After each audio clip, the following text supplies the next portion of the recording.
Chapter 487. Uncomfortable. She had felt sorry for Ms. Zhang early on and looked down upon Ms. Zhang's brother. But after she came to this place, Ms. Zhang was very hostile towards her, so she decided not to befriend her. Since she hated her, why must she suck up to her? She would just stay away from her. After the senior people in the family were gone, they were going to live separately and all they needed to do was to act politely when seeing each other. But Ms. Zhang was so terrible. She even tried to instigate mother-in-law to use her dowry.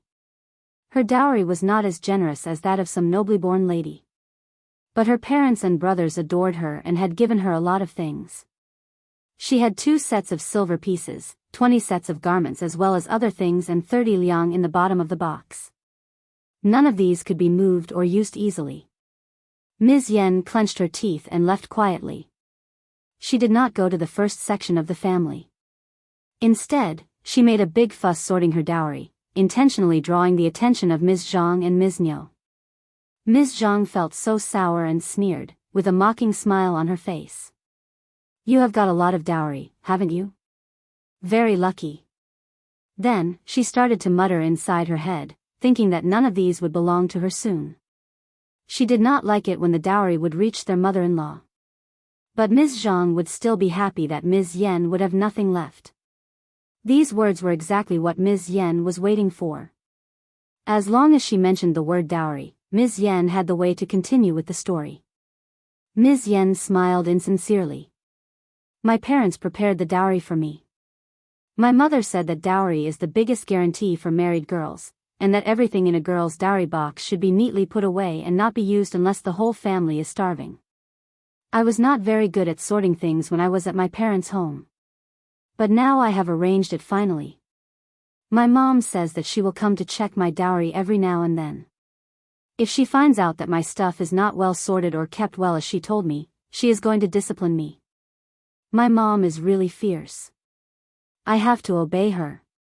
Ms. Niu suddenly turned really uncomfortable. Ms. Zhang felt that something weird was going on. She thought that Ms. Yen was referring to her but she could not prove it. Before she could say anything, Ms. Yen smiled at her. "Second sister-in-law, can I ask you how to sort the dowry well? How do you keep your dowry? Should I put things in separate boxes and move them out every now and then and check if there are bugs or anything?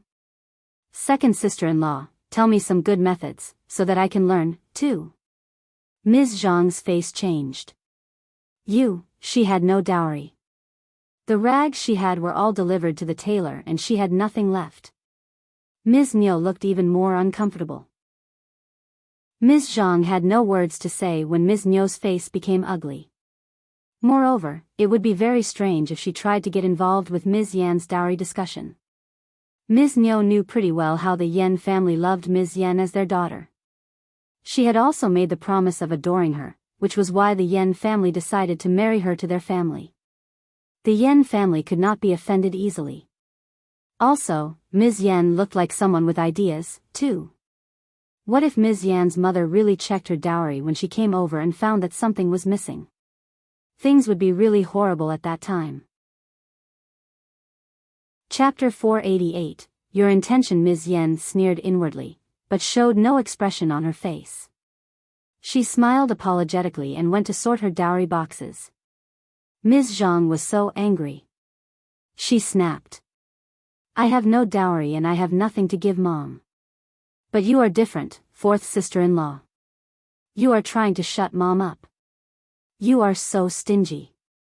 Look at the fifth sister-in-law. She offers her things to cousins and eldest aunt all the time. Just shut up." Ms. Niu snapped. "You also know that you have nothing to give me, right? I have never asked you to. As long as you don't move stuff to your family, I would be assured." Ms. Niu suddenly realized that even though Ms. Yen did not offer her dowry, she would at least not take things to her own family. The Yen family were very generous in giving out stuff, and they would benefit more in the future. She did not have to eye her daughter-in-law's dowry now. They could talk about this in the future. Like she said, she would offer it when their family ran into problems. Ms. Zhang, who had tried to irritate Ms. Yen, got lectured by Ms. Niu instead. She felt furious but could not counter her. so she nodded timidly. Ms. Zhang went to the garden to pick vegetables, and Ms. Yen followed behind, smiling at her. "Hello, second sister-in-law." Ms. Zhang was startled. She clapped her chest to calm herself down. She glared at Ms. Yen, and responded sarcastically. "You are here, fourth sister-in-law. What are you doing here? Mom gives me so much work to do, but nothing to you. Did you find that unfair, so you came to help me share the burden?" Ms. Yen smiled. "Mom has her own reasons to arrange our workloads. You can speak with her if you are not happy about it. There is no point in talking about it with me. It is not up to you to judge whether I work or not. I don't think I am doing anything wrong." Ms. Zhang did get much more work to do as per Ms. Nyo's arrangement. But Ms. Yen was not idling around either. The Yen family loved their daughter, but they had raised her well. That was why the Yen family did not marry her off earlier. They thought that she was very nice and smart. Ms. Yen did not think that Ms. Nyo was wrong in getting her to do extra work, since Ms. Zhang kept thinking about stealing stuff from her husband's home and giving them to her own home. Ms. Zhang turned furious, and threw the basket on the floor. She said coldly, "What do you want, Yen Jiao?" "That is my question to you, second sister-in-law." Ms. Yan's smile faded. Her face turned cold and she said, "I have just got married and never offended you. Why are you so hostile towards me? You even asked Mom to take control of my dowry. What is your intention, second sister-in-law?" Ms. Zhang's face changed immediately. You, I heard your conversation." Ms. Yen sneered.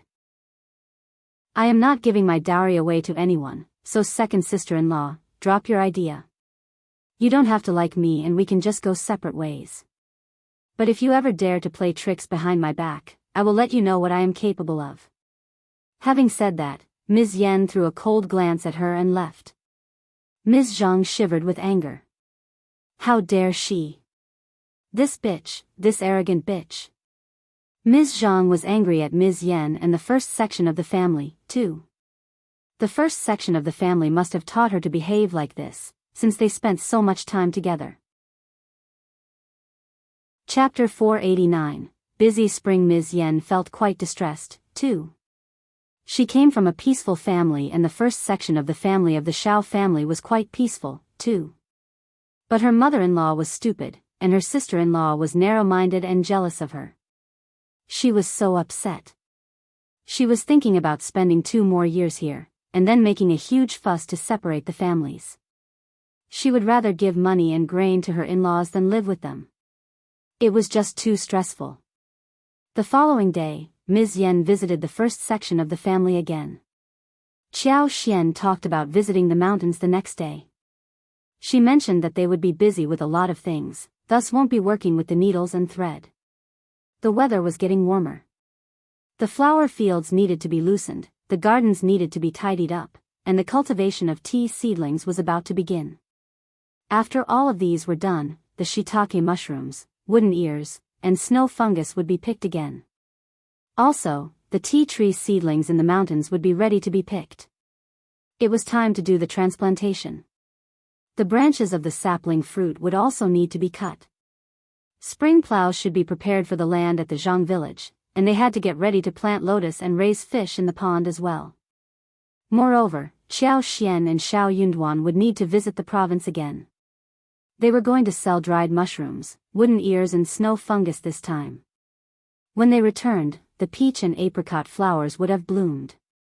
The first patch of roses would bloom as well. The spring would be a busy time for them. Especially when it came to planting trees and the creeping figs as well as lipsticks. All of these were important and big projects. They had very few people who could help. Hence, Qiao Xian and Xiao Yunduan needed to visit the province as soon as possible so as to hire and buy some labor. When they got some time during the intervals, they would go into the mountains to walk around. Everyone except for Qi had not been there for a long while. They all kind of missed it. Even Xiao Yunduan had decided to follow along. They were all used to seeing Ms. Yen at their place these days. Feeling delighted, Tao Tao smiled at Ms. Yen. Cousin, do you want to join us? Everyone was startled hearing that. Although Ms. Yen went on well with Xiao Xian and Tao Tao, she was from the second section of the family, and there was still estrangement between them. Ms. Yen was aware of this point as well. But if Tao Tao mentioned this, it basically meant that she was being treated as a part of them. Even Tao Tao realized that she had said something wrong. Seeing Tao Tao's embarrassment, Xiao Xian smiled. Yeah, cousin, want to join us? We can have fun together. Ms. Yen nodded in delight. If you can take me, I would like to join you. She knew clearly what position Xiao Xian had in the first section of the family. Even someone as troublesome as Ms. Su was conquered, let alone others. Actually, Xiao Xian was speaking on behalf of the whole first section of the family. Tao Tao let out a sigh of relief, smiling as she gave a grateful look to Xiao Xian. It's a deal. Cousin, come early in the morning. We will be leaving early. Okay. After deciding this, they started to talk about the trip into the mountains. It was a lively conversation. Back in the room, Xiao Xian smiled at Xiao Yunduan. Darling, you are well read and see things far more clearly. What do you think of this new cousin? Xiao Yunduan chuckled. You like to hang out with her. That is your gut feeling, right? The two of them exchanged a look, and Xiao Xian smiled.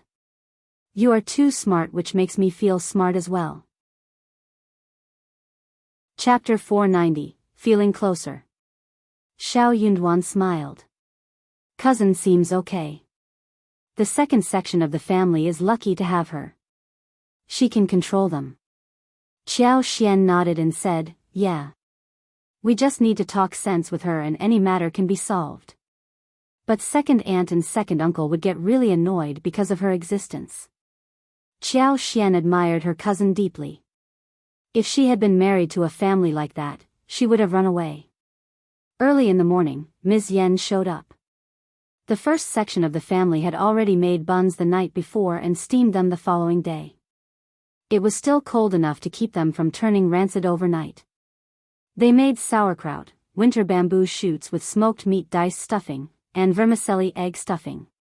They also steamed a lot of flour rolls with chopped green onions, and white flour steamed buns to take along for 11. Ms. Yen shared breakfast with the rest of the family and left before dawn just broke. They felt so happy to be in the mountains, which they had not been to in a long while. In this cold spring, the mountains were still green.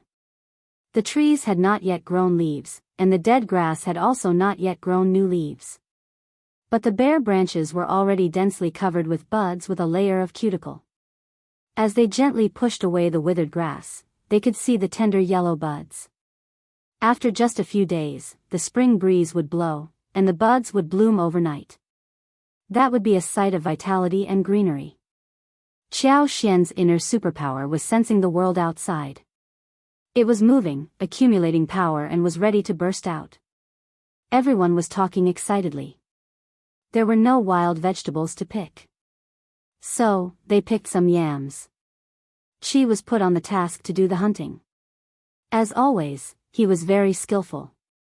He pulled the bow and always hit the targets. Yang Xiaoni and Tao Tao as well as Xiao Sanlang all cheered.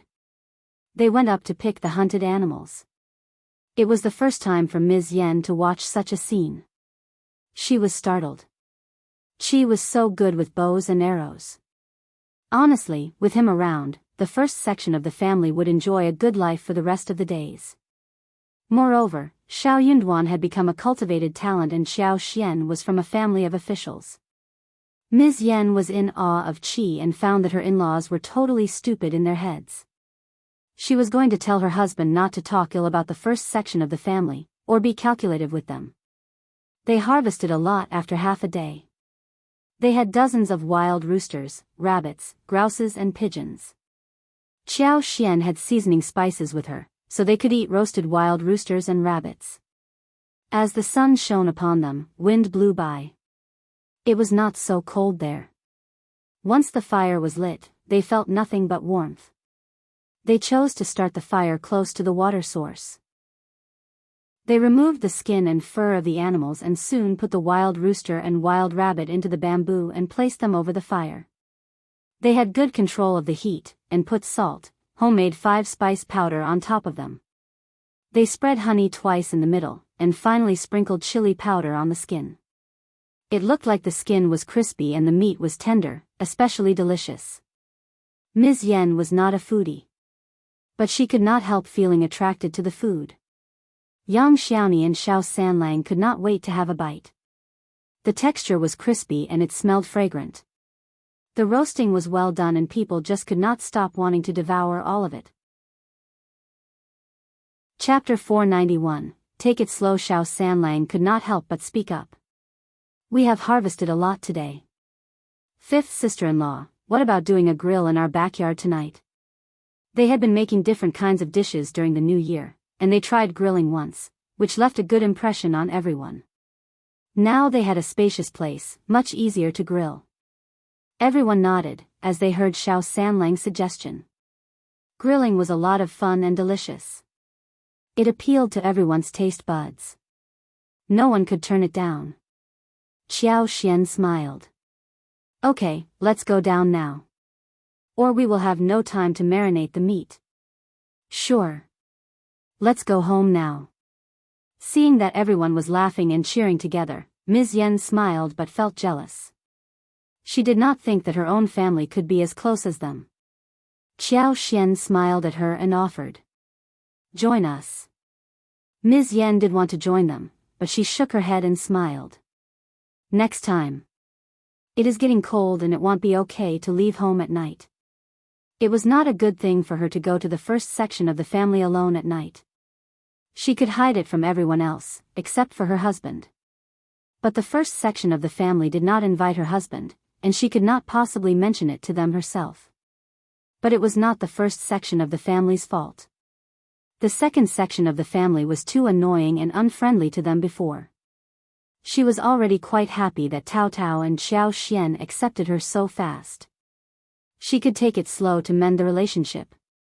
Obviously, Xiao Xian and her family had thought about this as well. So they did not insist. On the way home, they dug up some fresh yams, winter bamboo, and went home with the harvest. Xiao Xian felt a bit sad about the lack of fresh vegetables. It was not time to eat different kinds of wild vegetables. When spring came, they could eat ferns, spring bamboo shoots, mushrooms, dandelion seedlings, shepherd's purse, Chinese tunes, wild onions, wild leeks, cress, etc. Back at home, Miss Fong smiled.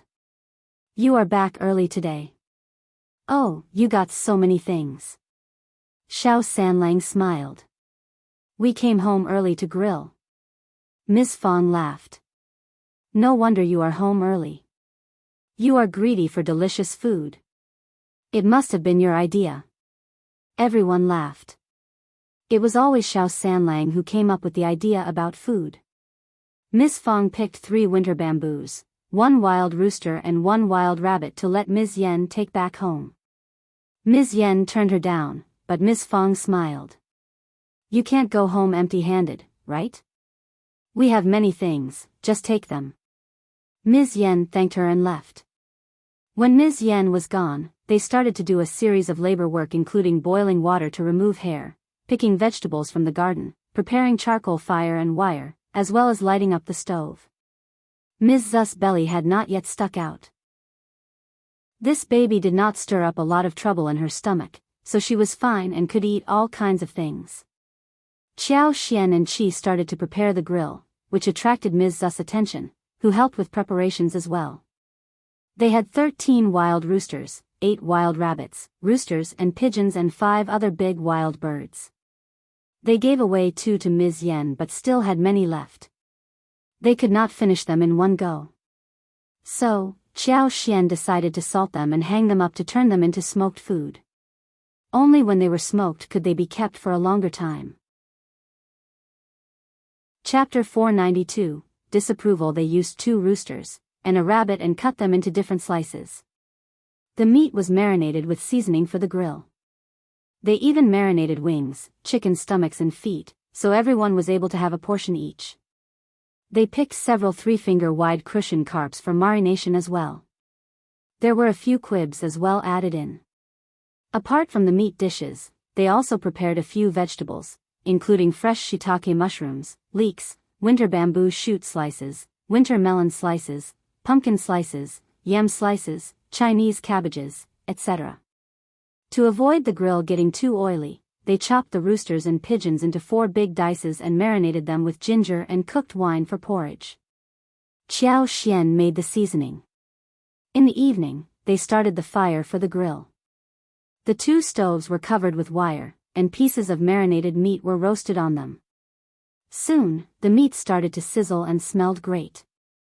Xiao Zhenyan and Xiao Qing were walking around, eagerly waiting to eat. They could hear laughter in the backyard. Ms. Niu was very happy to see Ms. Yen bringing wild roosters and rabbits as well as bamboo home. Ms. Yen said that she bought them from eldest aunt, who sold them at a very low price. She even gave her the winter bamboos. Hearing that some money was spent, Ms. Niu felt heartbroken. She complained in an annoyed voice. "Your eldest aunt is bullying you. She even asked you for money." Ms. Yen was speechless. She forced a smile and said, "Mom, eldest aunt did not want it, but I insisted. We can't always take free things from them, right? I would not give away things for free if they ask me all the time as well. Also, it is really cheap. Let's cook the rooster with winter bamboo and leave the rabbit for tomorrow night." Ms. Knight. She did not like what Ms. Yen said, but she did not counter her. But when she thought that she did not pay herself and Ms. Yen did it for her sake, so she decided not to continue discussing it. She still added, "Don't be so silly next time. Chi can hunt, and he can share stuff with us easily. We don't need to pay them." Ms. Yen smiled. "I am going to cook now." Ms. Yen found the whole concept so strange. How could someone take things without paying and still find it reasonable? But she could not say anything against her mother-in-law, though she disapproved of her behavior. But she could say something to her husband. The next day, Xiao Yunduan and Qiao Xian went to the Zhang village. They visited Ding Erzhu and his wife as well as a few tenants, discussing plowing when spring arrived. Then, they met the land officer at the Zhang village, informing him that the creeping figs and tea trees would be ready for cutting. This was the right time. It was neither cold nor hot, and the cuttings and transplanting would not lose water. After the first spring rain, they could quickly revive, take root and germinate. Also, Qiao Xian was surely going to take care of those plants with her superpower. They would survive and grow well. The villagers were willing to make some money for the early spring plow. Qiao Xian asked the villagers to apply at Ding Erzhu's place. There were 10 vacancies maximum, 1 from each family, until the positions were filled. The villagers would do the cutting, whilst the tenants would do transplanting. When the arrangement was done, they went into the mountains to dig tea tree seedlings and cut the creeping figs. They asked only their own people to do the work, rather than anyone outside the family. Chapter 493, Rolling Eyes. Xiao Yunduan had become very confident after learning from Master Yun for so many days. He was a smart person to begin with and he could pick up things fast. During this period, Xiao Yunduan went to help with the digging of tea tree seedlings as well. Eventually, Qiao Xian, Xiao Yunduan, Xiao Sanlang and his wife, Xiao Dalong and Qi as well as Tao Tao were all there. Ms. Su would have joined them as well if she was not pregnant. She really wished to make money but she was pregnant so she dropped the idea. Eldest uncle did not know what Xiao Xian was up to. But seeing that they were going out, he said, "If you need any help, get Erlang and Silang to help you. Myling could be helpful too, if Tao Tao is with you." Xiao Sanlang could not help but roll his eyes. Qiao Xian smiled. "We are not short of laborers, thanks. Eldest uncle." He suspected that Xiao Xian was doing that on purpose but he had no evidence for that. The places where golden sprouts and lavenders grew had many tea tree seedlings. So, they dug them out, tied them up and transported them on the donkey carts to the Zhang village and passed them on to the tenants. The days were not yet warm, and Xiao Xian decided to wait a little longer for the seedlings to be planted. They did not have many tea tree seedlings. Hence, they spent 4 days digging everything that could be dug away. They had 5 mu of golden sprouts and 3 mu of lavender at the Zhang village. These tea seedlings could be picked this autumn, and Xiao Xian thought that the effort was worth it. It was a test for the tea processors to train themselves, so the whole process could be smooth henceforth. It will soon rise to a certain scale next year. With her superpower as the assistant, they would definitely have a lot of tea leaves next year. They had just finished digging when Xiao Dalong was summoned to the meeting. They were going to fix the main canal, and that's why Land Officer Ding gathered everyone for the meeting. As a result, Xiao Dalong did not join them to dig the creeping figs. There were 3 main canals in the village. All the water for irrigation of paddy fields was brought through these 3 main canals. The largest and longest main canal had not been repaired for many years, and it was high time. When the land officer mentioned it, no one objected. Therefore, all the households involved in the irrigation of the main canal would provide labor and take turns to repair it.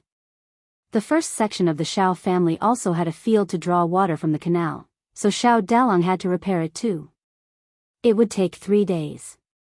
Xiao Xian and the others continued to go into the mountains to cut the creeping figs, whilst Xiao Dalong went to fix the canal. This work was much easier, and faster than digging seedlings. They cut a certain amount, sent it to the Zhang village in 1 day and had it cut into pieces of more than 20 centimeters. The amount of cuttings in a day was enough to cover 10 mu. At this rate, they would only need 5 days to finish the work. Xiao Xian asked Xiao Yunduan to stop during the last 3 days. There is only a little work left, and we have enough help. You should stay at home and study. Xiao Yunduan could help when they were very busy, but not all the time. He was about to have lessons with Master Yun, thus he agreed. Then, you should take it slow. We have enough time to complete this. Xiao Xian smiled and agreed.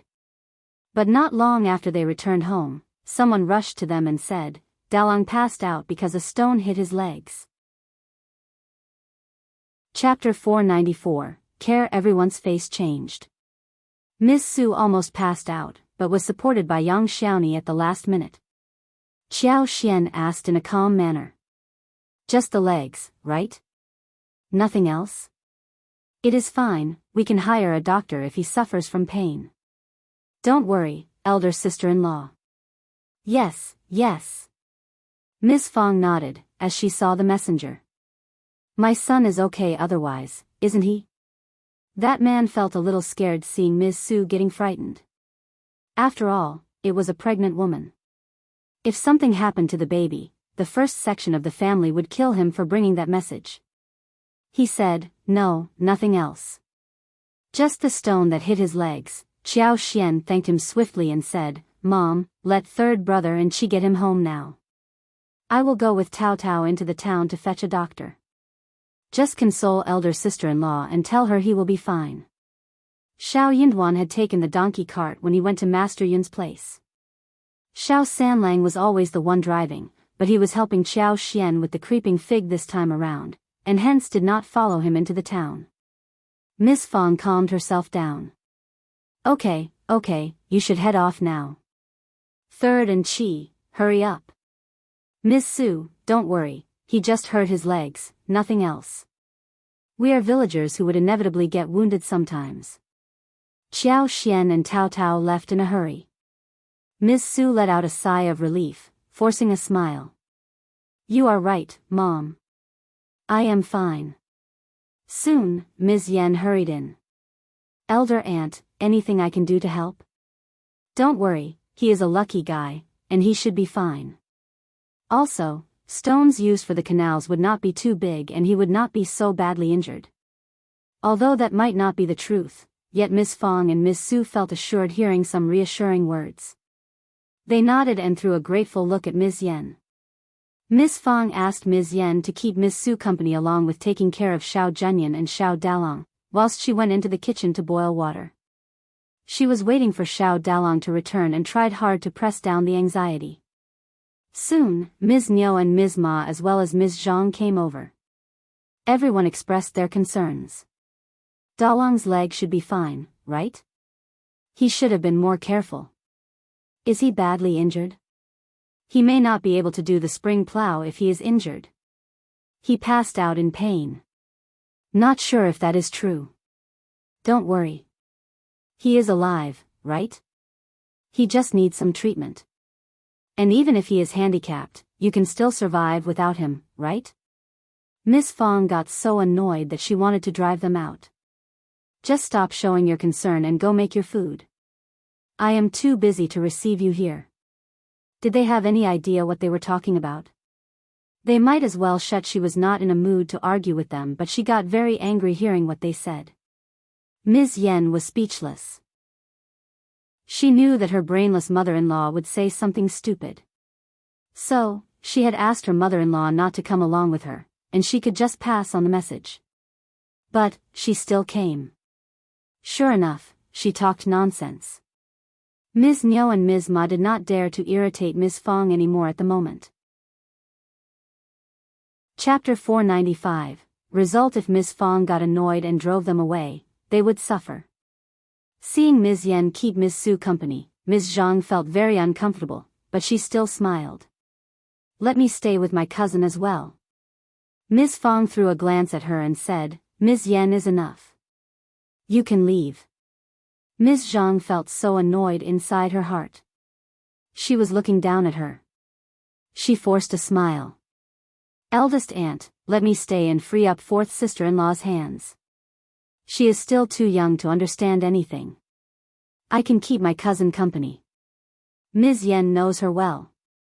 Ms. Fong turned impatient. I have no time to argue with you. Just leave. Ms. Yen added in a calm tone. Second sister-in-law, just go home to make food for mom. I can take care of my cousin. Don't worry. Ms. Yen was trying to help Ms. Zhang get rid of the embarrassment. But Ms. Zhang did not appreciate it. She felt that Ms. Yen was mocking and sneering at her, and showing off in front of her. She threw a glare at Ms. Yen and left quietly. She was filled with anger inside her heart. She felt jealous and annoyed. She was mistreated so badly. In her opinion, it was because Ms. Yen was richer than her. Ms. Yen was treated well by both her mother-in-law and the first section of the family. They just knew how to take advantage of others. All these people should suffer one day. They were the bad ones. Xiao Xian and Tao Tao managed to rent a bull cart to travel into the town. They kept urging the uncle to drive faster. The driver also understood that they were in need of a doctor at the moment. But the bull cart could not go too fast. As they reached the town, Xiao Xian spoke with manager Qin from Mingren Tang, who packed up his stuff and went out with the page boys, even though it was closing time. Tao Tao and Xiao Xian as well as the doctor and page boy went in the wagon, whilst the uncle drove the bull cart alone and slowly. When they arrived home, it was bustling in the room. Everyone was present, talking about things. Xiao Yunduan and Qi were waiting for them at the gate and finally saw them return. Fifth brother. How is elder brother? Tao Tao almost shed tears. Xiao Yunduan said gently, elder brother has woken up. He is all right. Dr. Qin, please, this way. They heard the arrival of the doctor and spared the way for him. Xiao Yunduan and Xiao Xian exchanged a glance and reminded Miss Fong, seeing so many people around. Miss Fong brought herself back and thanked everyone present, driving them away. Xiao Yunduan asked the crowd to go out and Xiao Sanlang helped to drive them away as well. They left seeing that the doctor was here and it was getting late in the day. It also seemed that the Xiao family did not need much help. They did not want to be in the way at this time. Second uncle and third uncle were still waiting for the diagnosis. Dr. Qin checked Xiao Dalong's wounds and his heart skipped a beat. He was experienced and did not reveal his inner thoughts easily. Third uncle could not wait and asked. How is it, Dr. Qin, can my nephew keep his leg? Many people say that it is a severe injury. Miss Fong shouted furiously. Just shut up. Chapter 496, Nice words. Third uncle said unhappily, eldest sister-in-law, you can't vent anger on us. I am simply telling the truth. We can't ignore the facts. Just get out of here. Now. Miss Fong turned furious, pushing third uncle out of the room despite other guests being present there. Third uncle snapped. What are you doing? I am concerned about my nephew. I can't change the truth no matter what I say, you are just so confused. Get out of here. Eldest brother, look at this. Please leave. Xiao Yunduan said coldly, don't disturb Dr. Qin while treating my elder brother. Otherwise, we will not spare you. Yes. You are simply talking nonsense, why should we be nice to you? We don't need your care. Xiao Sanlang and the brothers went up and glared at third uncle. Eldest uncle stopped Xiao Sanlang and Xiao Yunduan, sighing. Please, leave now. We can take care of Dalong here and we will keep you updated. Your eldest sister-in-law is just very anxious, please don't hold a grudge against her. Miss Fong sneered and spat at them. Xiao Sanlang and his brothers pushed them out. Third uncle and second uncle got annoyed, cursing that the family was heartless in the face of their concern. They finally left in anger. Seeing the scene, Ms. Yen got up and waved them goodbye automatically. Ms. Fong nodded and said gently, thanks for your help today. You are welcome. My pleasure. When the outsiders were gone, everyone turned nervous as they turned to Manager Qin. Xiao Xian had already told Manager Qin about Ms. Zu's pregnancy. She said that if the situation was bad, he should share the truth privately. Manager Qin examined Xiao Dalong's calf, which was in a terrible situation. It might have been broken to a serious degree, and he might be limping from this day on. His right leg would not be strong enough to stand any heavy work. Also, during the change of seasons, it might hurt every time. Manager Qin sighed emotionally. But he felt that the Xiao family had a good status and Xiao Yunduan was a cultivated talent whilst Xiao Xian could make a lot of money. So, one limping labor might not cause any problems for the family's livelihood. But he was going to be handicapped henceforth. That was a hurtful thing for all. He should be fine soon. Just take a good rest and wait for the injury to recover. Xiao Yunduan and Xiao Xian exchanged a look. Their hearts sank. Manager Qin was making a vague statement. They understood what he meant. Miss Fong and the others did not notice the slight difference. They looked cheerful and smiled in relief. For real? That is great. I know he will be fine. Elder brother, don't worry. Just take a good rest. I am sure you will get better soon. Yeah, elder sister-in-law, don't worry. Xiao Dalong let out a sigh of relief and turned to Ms. Su, who had a pale face, smiling and nodding. Thank you all for looking after me, elder brother, you are being too polite. That is true. Ms. Su smiled too. Her eyes were wet, and she felt grateful and moved. They were lucky to have escaped. Manager Qin put an ointment and rebandaged Xiao Dalong's wound. He wrote some prescriptions and medical herbs for Xiao Dalong to eat and put on his legs. He had many medicines with him for leg treatment. Chapter 497, Not good in a few days. They needed to go into the town to fetch another portion of medicine. Otherwise, Manager Qin could come to check on him after 5 days. They could just use the medicine they had right now till then. Miss Fong insisted that Manager Qin should come and check him again. The Xiao family would gladly pay for the medical bills and fare. Manager Qin nodded. He needed to go back to the town, and waved goodbye to the first section of the family. The gate of the town was closed at this hour.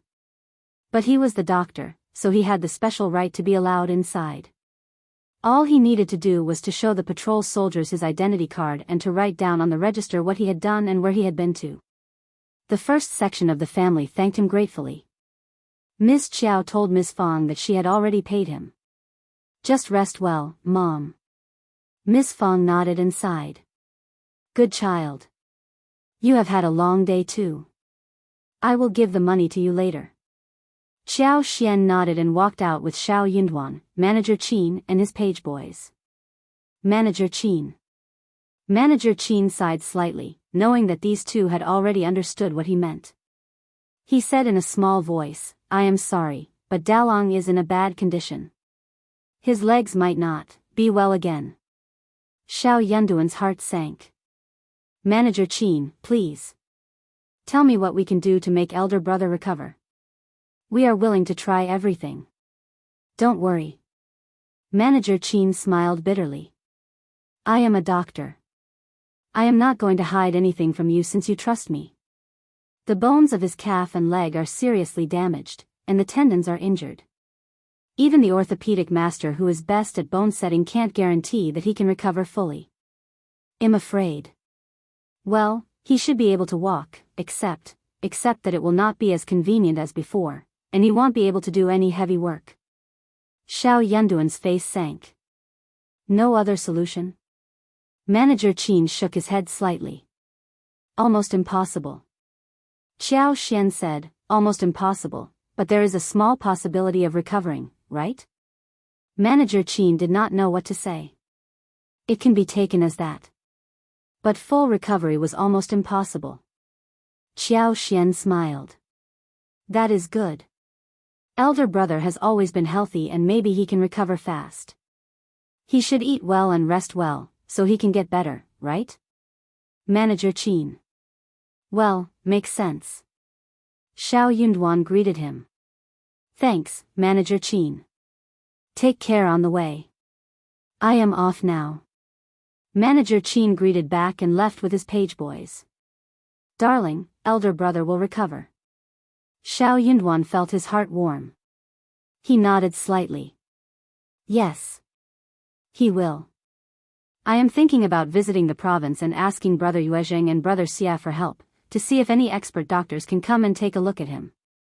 Xiao Xian was startled. She had thought about showing her abilities.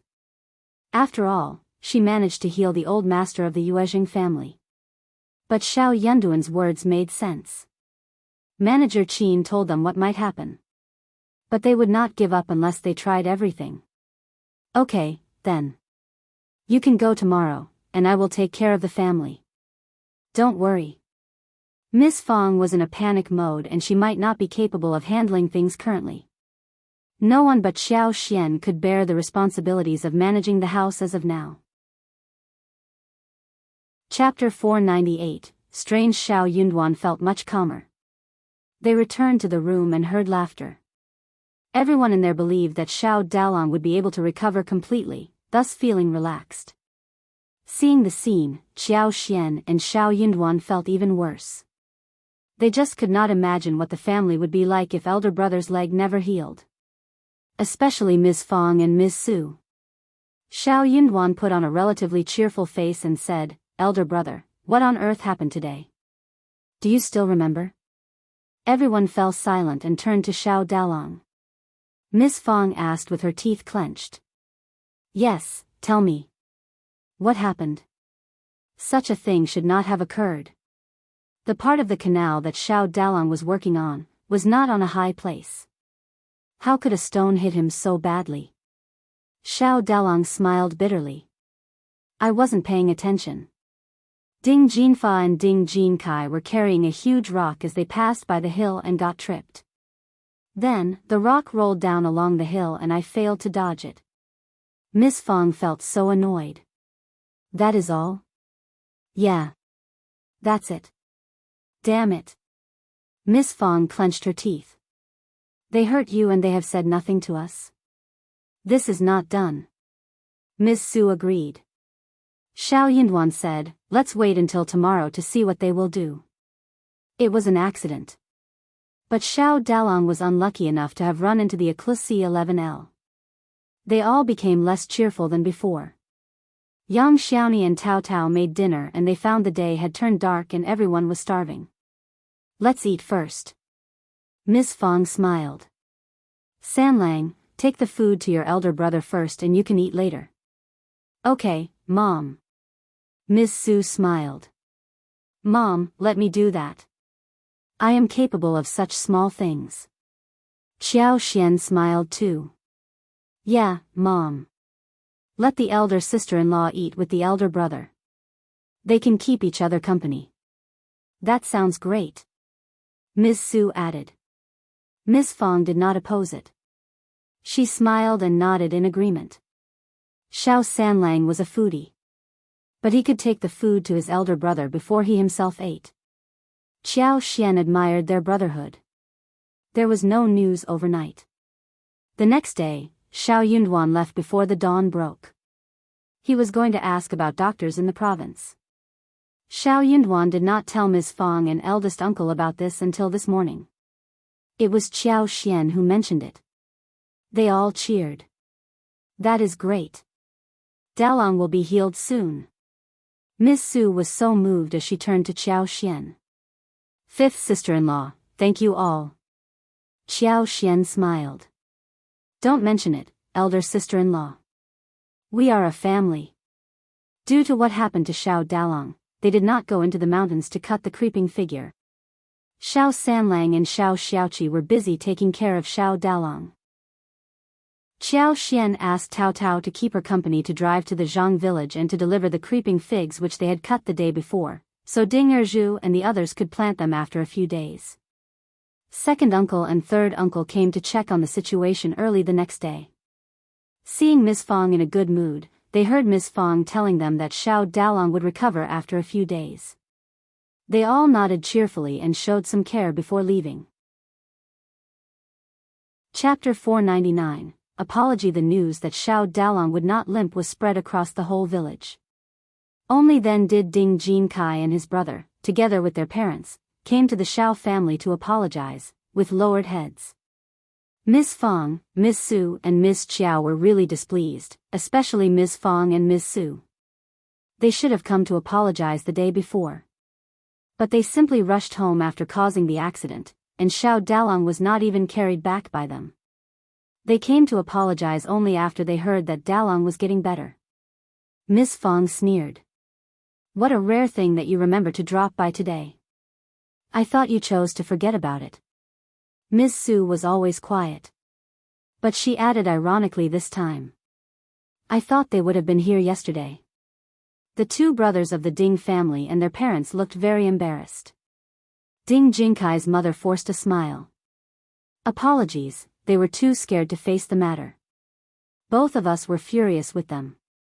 We scolded and beat them yesterday. But it was too late to visit you, so we come this morning. It is their fault, but please, don't be mad. Ms. Fong found the behavior to be disgusting. But she snorted coldly, without saying anything more.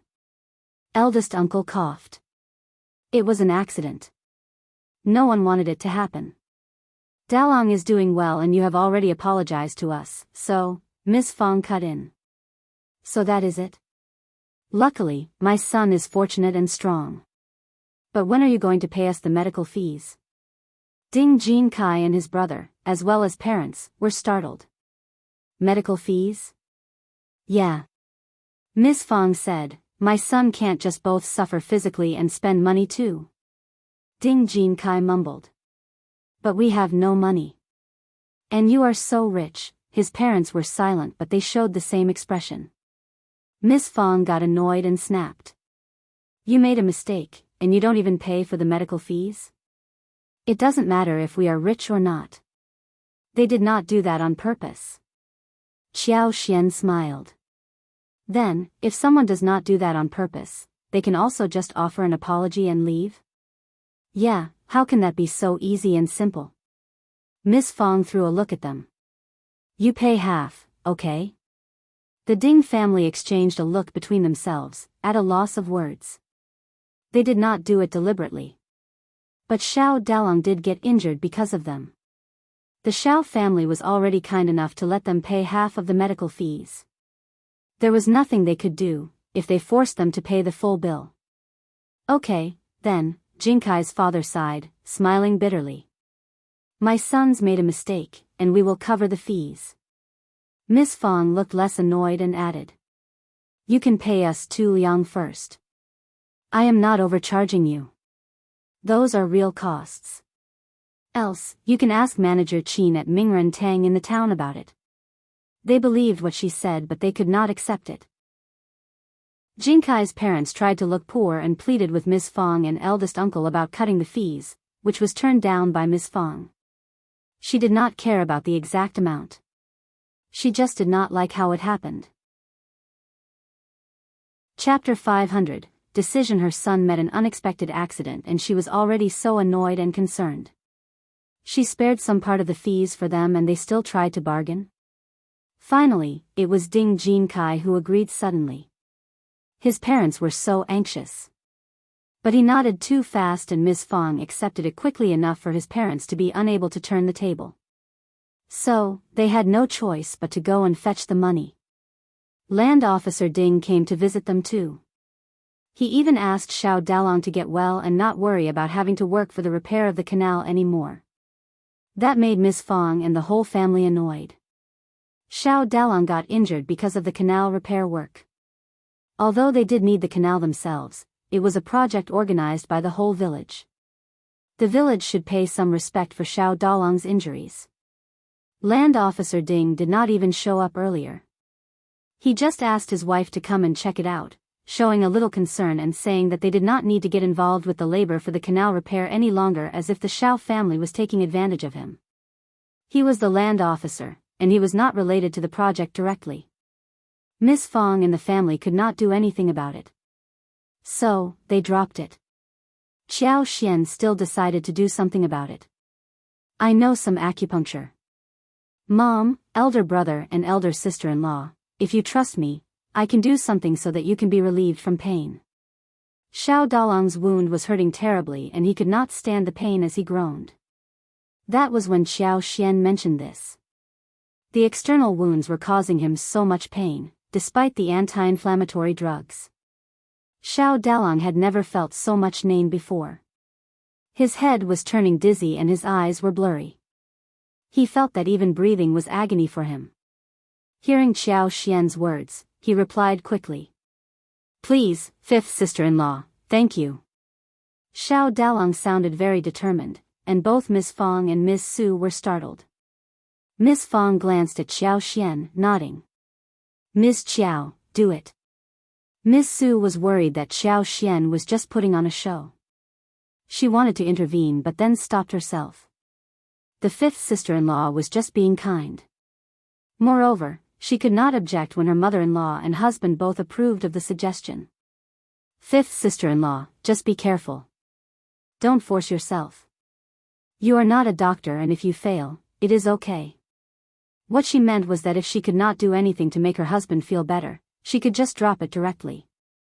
Qiao Xian knew that Miss Su was worried about her husband, so even though she didn't speak nice words, Qiao Xian did not say anything about it but smiled.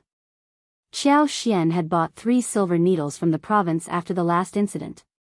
So, she managed to put on a proper show this time with them. Acupuncture was just an act. She was actually injecting superpower into Xiao Dalong's body, and was trying to heal his wound from inside. Miss Fong and Ms. Su knew nothing. They were easily fooled. But she could not make Xiao Dalong recover instantly. After all, he was injured very badly. Hence, Qiao Xian concentrated her superpower on the broken bones. Gradually, he would turn better and others would link it to using good medicine and resting well, rather than suspect the strangeness of his recovery. As the superpower went into his body and caressed the pain, Xiao Dalong suddenly felt relief. He became far more relaxed.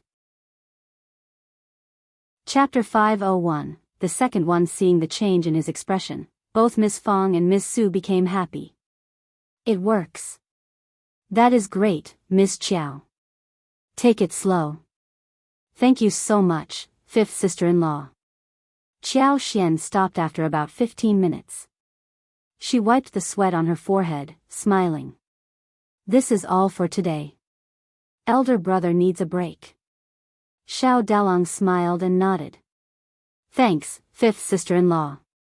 The following day, Qiao Xian conducted the treatment again on Xiao Dalong, who started to feel hungry after the treatment. Everyone from the first section of the family got really happy. Qiao Xian let out a sigh of relief. It was good that her superpower worked. Elder brother's leg was definitely going to be fine. What Manager Qin had said would not happen. By the evening of the third day, Xiao Yunduan came back with a doctor and his disciple, accompanied by Chu Shan. They had managed to get a famous doctor from the province, and they all received the person politely. This Dr. Dong was an expert in trauma orthopedics. He was well known, and used to being praised by others, so he naturally had a bit of a temper. But Dr. Dong was very friendly when he came to the first section of the family. Young Master Xia and young Master Yuezheng had both informed him about this, and he, for the sake of those two important figures, restrained his arrogance. Dr. Dong hurried to this place to check up Xiao Dalong, knowing that they were in a hurry. He smiled after checking his injuries. "Don't worry, I will write a prescription and leave a portion of ointment and plaster. He should take it orally and apply it externally. You must carefully clean the wound with water every morning and night, and keep the wound clean. Also, don't let him get injured again. He should lie down and rest well. After 10 days or so, he can go down to the ground and ask someone to help him walk a few steps slowly. After 2 or 3 months of proper care, he will basically recover. However, it is best not to do heavy work for half a year." That was almost the same as what Manager Qin said. It made Ms. Fong feel very relieved. She constantly expressed her gratitude. Xiao Yunduan got really surprised inwardly since he was one of the two people who had heard the truth. Manager Qin had not said the same thing. Manager Qin would never have lied to him, and he should not be less capable than Dr. Dong. Xiao Yunduan sounded skeptical. For real? Dr. Dong turned a little displeased when he was doubted by someone. He was used to being trusted implicitly. But he nodded and said calmly instead of showing any displeasure, "Yes. I have been working as a doctor for years and I will never make such a simple mistake. This was just an external wound." He could not stand it when he was not trusted. Xiao Yunduan suddenly realized that he had said something improper. He apologized. "Sorry, Dr. Dong, I am not doubting you. It is just that I feel very worried. Thanks for your efforts, Dr. Dong." Dr. Dong relaxed after hearing his words. True, young master was just so worried about his elder brother that he could not believe what had happened. They had a great brotherhood. Dr. Dong ignored the mistake and consoled him. "Don't worry, I can definitely help him recover." It was getting late. Dr. Dong and his disciple spent the night at the first section of the family. Seeing that the situation was getting better, Qiao Xian went to cook food with Tao Tao and Qi helping her. They soon had 3 dishes ready. There was stir-fried smoked meat with garlic sprouts, steamed sausage, fried winter bamboo shoots, spinach and egg soup for Dr. Dong and his disciple. Chapter 502, Relief. The smell of smoked meat and sausages was fragrant, the winter bamboo shoots were delicious and tender, and the hot spinach and egg soup made people warm and comfortable. The food made them, who had been driving the whole day, feel so refreshed. They could not help but develop good feelings towards the Xiao family. The meal just eased them up. Back in the room, Xiao Yunduan smiled and said that they could really be relieved after listening to the doctor's words. Xiao Yunduan could not understand the truth and Xiao Xian found it funny. She was not confused at all but still tried to cover it up. She explained. "It is said that there is a specialization in surgery. Dr. Dong is good at treating trauma, so it is not surprising that he can diagnose more accurately than Manager Qin. Furthermore, the elder brother had just been injured on the day when Manager Qin came, so the doctor's diagnosis might not be so accurate at that time. After all, no one knows how well the elder brother's body can heal. Now it seems that it has something to do with the elder brother's physique. Perhaps the eldest brother himself tends to recover easily." Xiao Yunduan thought what Xiao Xian said made sense. But something seemed amiss after pondering over it. He might have overthought about this. Thankfully, it was all good now. Xiao Yunduan slightly relaxed and nodded with a smile. "You are right, darling." Dr. Dong and his disciple left early the next morning, since the patient's situation wasn't urgent. Qiao Xian conducted 2 more days of acupuncture and after the medication from the new doctor, Xiao Dalong felt much better. His wounds still ached and there was inflammation, but the pain did not cause him too much discomfort. It was bearable. Xiao Dalong was so grateful and kept thanking Xiao Yunduan and Xiao Xian. "Oh yes, fifth sister-in-law, I can just stay here and rest, you can do whatever you want. Don't bother about me. I am sorry that I can't help you now, that is okay." Xiao Yunduan smiled. "We can take it slow with our work. Elder brother, just focus on your recovery." Seeing that Xiao Dalong was doing well, Xiao Xian and the others went into the mountains to cut the creeping figs. Xiao Xian did not allow Xiao Yunduan to tag along. He was not needed for the remaining work. It should turn out well. Xiao Xian and Xiao Sanlang, Yang Xiaoni, Tao Tao, and Qi spent 3 days gathering enough creeping figs. Then, their work would be sorting flower fields, digging the soil and removing weeds. They hired Xiao Dali and a few others from the village for help, together with Yang Xiaoni, Qi and Tao Tao who supervised the work. They only hired people with sealed lips. The hired workers saw a house inside the flower field and got curious, but they stopped prying when Tao Tao said that it was a place for them to take a break and appreciate flowers. No one saw the whole set of tools of lipsticks inside, thus saying nothing. The whole village soon learned about the hiring. Xiao Xian hired 3 families including Xiao Dali, who were paid 30 yuan each. It was a great deal. Everyone in the village got really jealous about it. The second and third section of the family were furious. But they thought of how they owed them the free labor. They gave up making a fuss since they did not want to work for the first section of the family for no payment. Moreover, Miss Fong was not in a good mood these days due to Xiao Dalong's accident. So, the other sections of the family did not dare to cause any trouble. Chapter 503, A Story MS. Zhang still tried to make a fuss, sneering in front of Ms. Yen. "Aren't you visiting the first section of the family every day and sucking up to them? I thought they were nice to you. But look, you are nothing in their eyes." Ms. Yen chuckled. "I am not sure what you mean, second sister-in-law. They treat me nicely. We are relatives, but I never thought about getting any benefits from them. So, you are worrying unnecessarily." Ms. Zhang snorted, sounding disdainful. She believed that it was Ms. Yen who didn't want to admit it. Ms. Yen did not want to argue with Ms. Zhang over this point. She had no interest in explaining it any further to Ms. Zhang. She did not care what Ms. Zhang thought about her relationship with the first section of the family. It was none of her business anyway. Ms. Yen still visited the first section of the family every day. Sometimes the visit was a little longer, sometimes a little shorter. But, she was always there. The cutting of the creeping figs was completed within 2 days. Xiao Xian went to visit the Zhang village again. Accompanied by Ding Erzhu and his wife, they went to survey the field of the creeping figs as well as the tea forest. She claimed that she wanted to see how the creeping figs and the trees were growing whilst in fact, she was trying to put her superpower into the plants. Otherwise, the trees were withering and the creeping figs might not survive. Xiao Xian pretended to be tired and took a break, during which time, she silently exerted her superpower, bringing vitality to the plants.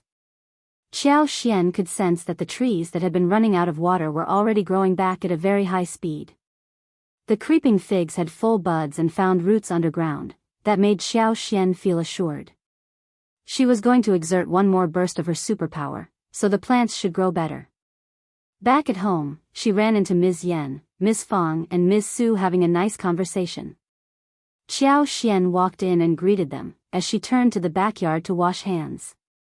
Fifth sister-in-law, Ms. Yen followed up. Xiao Xian looked up at her, smiling. "Hi, second sister-in-law." Ms. Yen looked hesitant. But she lowered her voice. "I need to tell you something." Xiao Xian was surprised.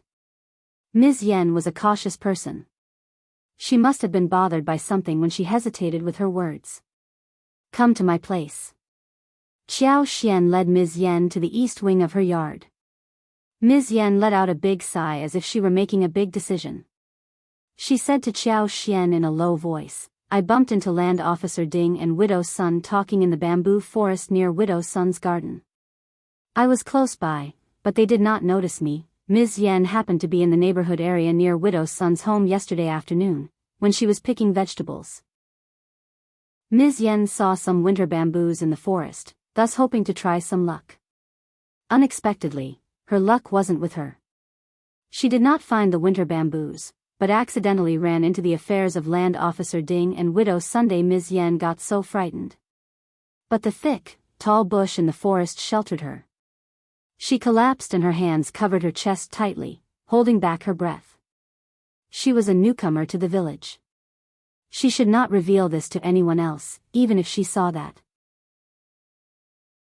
Chapter 504. No evidence. She would find herself in trouble if she spilled the beans to anyone. But she overheard their conversation. They were talking about Xiao Dalong's injuries. It was not an accident. Land Officer Ting made this happen just to flatter Widow Sunday. Widow's son kept cursing the first section of the Xiao family, especially Ms. Fang, Xiao Xian and Xiao Yunduan. She cursed at them so fiercely as if they were her worst enemies. Widow's son kept blaming the land officer for not being able to do this well. She said that he should have ruined Xiao Dalong's legs, rather than leave him any chance to recover. Widow's son hated them so deeply. She wanted to take revenge upon Xiao Yunduan and Xiao Xian, but she had no chance, with one of them being the cultivated talent and the other the daughter of the county magistrate. She did not dare to offend them, after all. But she did not want the first section of the family to have a good time. So, she had eyes upon the most down-to-earth man in the family, Xiao Dalong. As long as everything turned messy in the first section of the Xiao family, she would be really pleased. When she heard that Xiao Dalong had been hit on the legs and passed out, and that his legs might get ruined, Widow's son felt so pleased. But soon the pleasure was gone after one day. Hence, she became really furious. Seeing Land Officer Ting, she started to complain. Land Officer Ting had intended to visit her the day before, but she did not open the door. Still, he caught her when she came to the vegetable garden today by pretending as if he were passing by, after seeing that no one was around. Ms. Yen accidentally ran into this conversation. Ms. Yen did not even have the strength to get up until they two left. She wondered what on earth was the grudge between Widow's son and the first section of the family that she hated them so much. She wondered if she should reveal the secret. If she kept the secret, she would feel very uncomfortable in heart, but if she told the first section of the family about it, she would be doing them a huge favor, which she did not want to waste so easily. She had no evidence. Nor did she want to get involved with this thing. She was a newcomer, and if she was involved, her reputation might be ruined. After thinking for a long while, Ms. Yen finally decided to tell Xiao Xian about it first. She believed that Xiao Xian and Xiao Yunduan were calm people who would know what to do with this matter properly. If she told this to Ms. Fang and Ms. Su, Ms. Yen would not be able to imagine what might happen. Xiao Xian was shocked. Are you sure, second sister-in-law? For real? Widow's son had never had a good reputation, and Xiao Xian heard some gossip about her too. But Xiao Xian never believed those groundless rumors. Widows were always the topic of gossip for some people. But Widow's son was over the top. Ms. Yen felt relieved after telling her. She nodded. I am not mistaken. I saw through the cracks. It was them. Xiao Xian, she felt fury arising inside her heart. That is disgusting. Fifth sister-in-law, please calm down. Ms. Yen felt her heart throbbing. Fifth sister-in-law, should you speak with fifth brother about this first? Don't tell eldest aunt right now. She might. She might rush into Widow's son and the land officers' homes to make a fuss about it. If that happened, things would get worse. Xiao Xian took a deep breath. Second sister-in-law, don't worry. I will talk about this with my husband first, and we will never tell anyone else, including Mom, about it. We have no evidence at the moment, after all. Chapter 505, Revenge. Also, I will never mention your name either. Ms. Yen let out a sigh of relief, but felt her legs getting weak. She said gratefully, Thanks, fifth sister-in-law, for your kindness, Xiao Xian smiled. I should thank you for telling me this.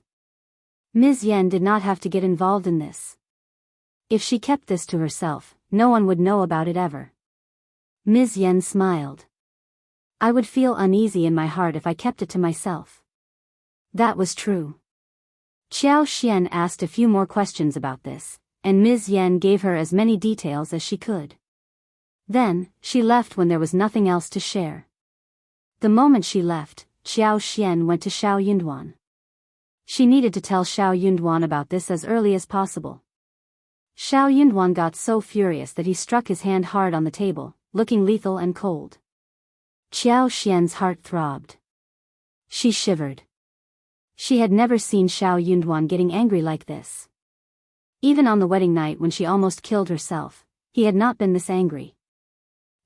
She tugged Xiao Yunduan's sleeves with some hesitation. Darling, don't be too angry. Elder brother is getting better, right? Anyways, what do you intend to do about it? Xiao Yunduan was not going to let it go so easily. Xiao Xian could tell that from his expressions. Unfortunately, there was no evidence, and the land officer as well as the widow were two special status people, very difficult to deal with. Xiao Yunduan calmed himself down and turned to look at Xiao Xian gently. I have my own thoughts about this. You should pretend as if you never heard about this. Be sure not to tell mom and elder sister-in-law. He did not want this to spoil her ears. Mom was impulsive and she should not learn about this. The elder sister-in-law was pregnant and she must be kept away from this as well. He should be the one who should take revenge. Seeing Xiao Yunduan's look, Xiao Xian understood that her husband planned to do it in secret. After all, there was no open method that could be used for revenge. But you should be careful not to get involved. He had a promising future, and he should not bet on it. If lost, he might lose big. Xiao Yunduan nodded gently. I know my limit. Don't worry. Xiao Xian smiled but again asked in confusion. Do we have any grudge with Widow's son for her to do something like this? What made her so angry that Widow's son would combine forces with the land officer to set up her family? Xiao Dalong was the victim this time, what about next time? If she dared to do that once, what would stop her from doing it again? The threat should be removed, or they will never have a peaceful life. Xiao Xian did not think that the grudge would have originated from the time when she argued with her along with mother-in-law, a while back. Villagers always had disputes with each other, and they would still talk normally after a few quarrels. They even hung out normally. Nobody became each other's worst enemy. Xiao Yunduan had been studying at the college in the town and was devoted to examinations. He knew nothing. Hearing her question, he got confused too. Xiao Xian said, I can ask mom or elder sister-in-law about this implicitly. Maybe the elder sister-in-law knows something. Xiao Yunduan thought for a while and nodded in agreement. He was curious, too. Don't rush into it. Ask when you have the chance, otherwise they might sense something to be amiss. Xiao Xian chuckled. I know. I am good at it. Chapter 506, For his elder brother. When Ms. Yen visited them again, Xiao Xian greeted her happily as if nothing had happened. That made Ms. Yen feel less worried. She knew that Xiao Xian had lived up to her promise. Xiao Xian started to sort out one moo in the garden for cultivating tea tree buds. When the land was sorted well, the tea seeds could be buried. With the help of her superpower, she could make the transplantation happen by early April. At that time, the tea trees would grow to a certain height. They would be trimmed in autumn, and harvested for the next year. She could also put some superpower into the tea tree buds and the creeping figs so they could grow faster and better. No one had any prior knowledge about it, so even if it grew fast, people might assume that it should be like this. Then, she would work on mushrooms, wooden ears and snow fungus. This batch of white fungus grew quite a lot. The snow-white fungus once bloomed like clouds and flowers. They were thick and beautiful. They were carefully picked one by one and spread out in a dustpan to dry. Xiao Xian told Xiao Yunduan that when the mushrooms and snow fungus were sun-dried, they would visit the province to buy some laborers as well as lotus root, water chestnuts, and so on to plant in the pond. Xiao Yunduan nodded in agreement. Hearing about Widow's son and land officer Ding's conspiracy, Xiao Yunduan went out every night. He even asked Xiao Xian to sleep first instead of waiting for him to return. Xiao Xian had no idea what was going on, but by the third night, Xiao Xian understood the situation. He was watching over at Widow's son's door. He was doing everything he could for his elder brother. Xiao Xian was surprised, but found his behavior reasonable too. Catching them on the spot was the only method.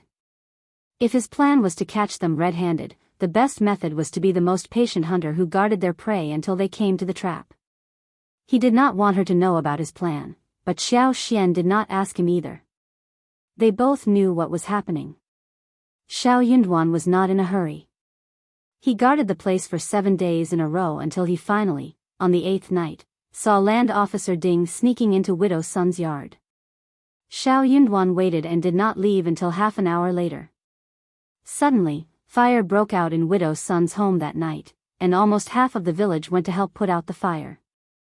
Land Officer Ding got so anxious that he wanted to leave directly, but the windows and doors were all shut from outside, and he could not leave at all. So, everyone who came to help put out the fire got shocked seeing Land Officer Ding sneaking out of Widow's son's room. What was going on? They understood immediately that Land Officer Ding was not in Widow's son's room for a friendly chat. They were doing something indecent. Land Officer Ding realized that he had been set up and became furious. He wished that he could disappear from there out of shame, when everyone was teasing him. He knew that he was done this time. Luckily, his wife and 2 sons were not here to put out the fire, otherwise he would be so humiliated. Widow's son was shocked too. She flushed deeply, but soon, she understood what she should do. She took hold of Land Officer Ding suddenly and glanced at the crowd. I am remarrying Brother Ding as his concubine. We are not doing anything wrong.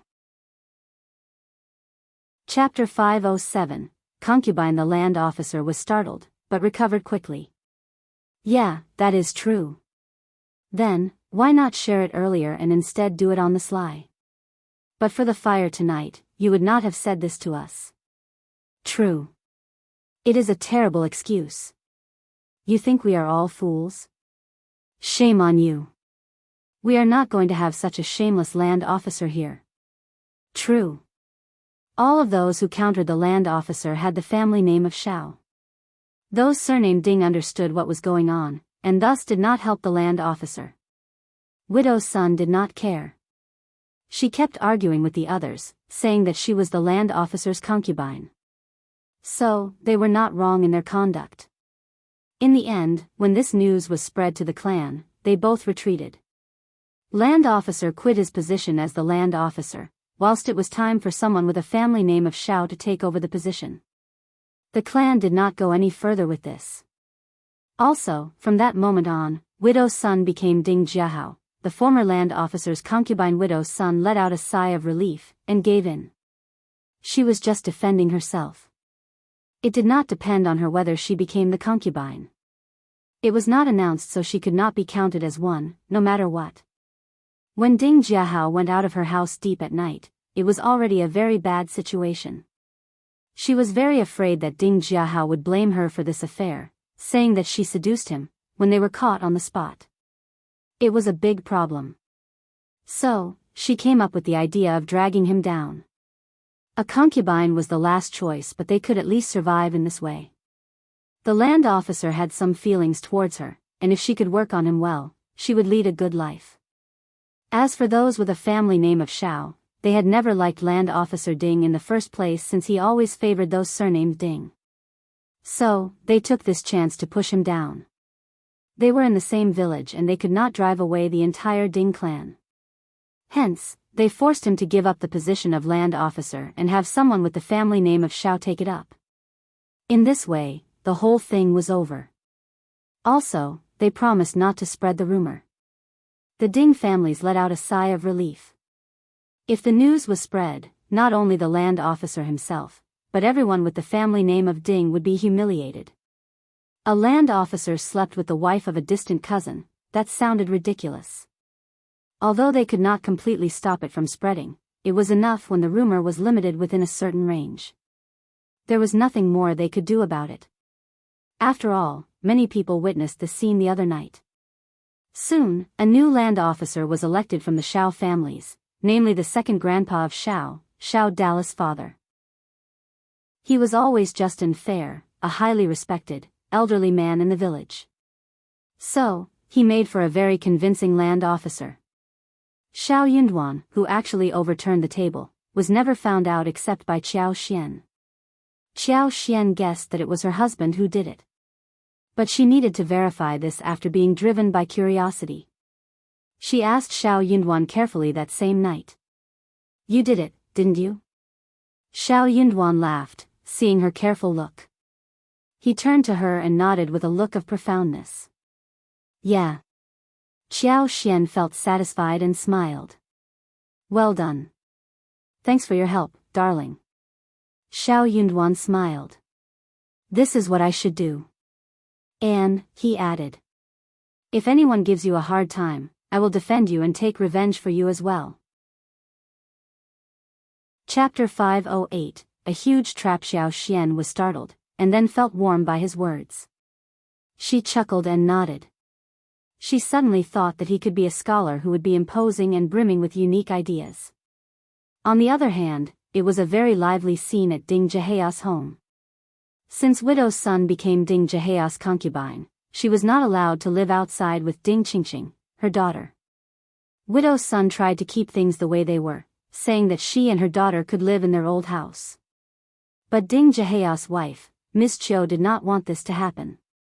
She wondered when this bitch seduced her husband and forced herself to become his concubine, costing her husband's position as land officer, and causing her to be laughed at by the whole village. So, she was not going to let this bitch do whatever she wanted.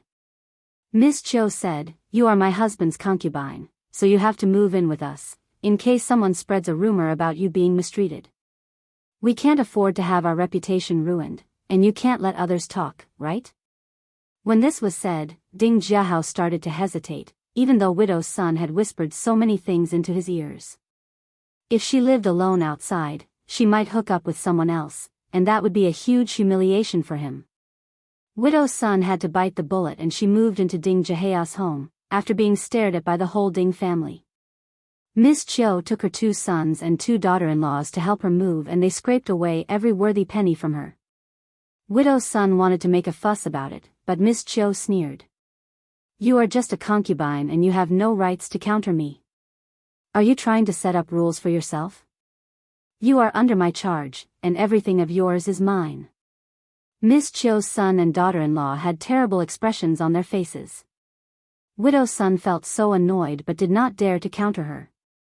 She was Ding Zhihea's concubine, and Miss Qiu could do whatever she wanted with her, like how mother-in-law did.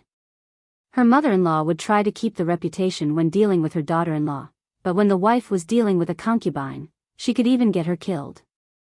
Widow's son felt so miserable. Only now did she realize what her clever trick had cost her. A big trap, it was. But if she did not jump into the trap, she might have been ruined by Ding Zhihao. They had hooked up because both of them felt like it, and they were in deep love when they had no conflict of interest. But when their interests clashed, they would understand exactly what they ought to do individually. Unfortunately, she had no other choice. She also knew that Miss Qiu was angry, and that her sons and daughters-in-law must hate her. So, Widow's son had no choice but to tolerate Miss Qiu's torment. As for Ding Qingqing, she moved into Ding Zhihea's home as well and called Miss Qiu as the mother, and addressed Widow's son as Auntie Mother. She would be lectured if addressing her wrongly, and so would Widow's Sunday. Ding Qingqing had been so shocked by what had happened, and was uneasy every single day after that. Widow's son had not expected her daughter to suffer, though she herself suffered from Miss Qiu's torment. But when she tried to defend Ding Qingqing, Miss Qiu sneered. "Don't you dare forget who will have the say about this girl's marriage eventually." That threw Widow's son deep into the bottom of the valley, and they did not dare to say one thing. She even privately told Ding Qingqing to work hard, so that Miss Qiu would not be pissed. This incident would become a fun topic in town, let alone in the village where people craved gossip as entertainment in the days to come.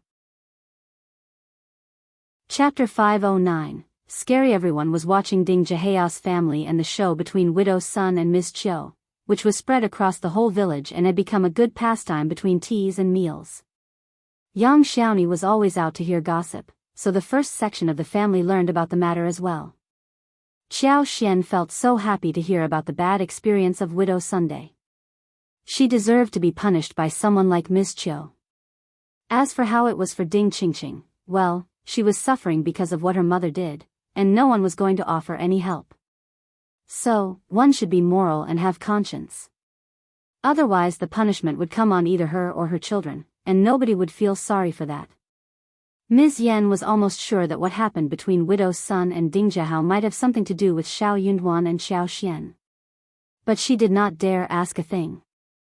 She subconsciously started to respect and feel scared of Xiao Xian and Xiao Yunduan. That was a scary couple. She made up her mind never to offend them or the first section of the family. Her in-laws did not get punished by Xiao Yunduan and Xiao Xian because they were relatives, who were just kicked away or ignored by the couple whenever they made a fuss with the family.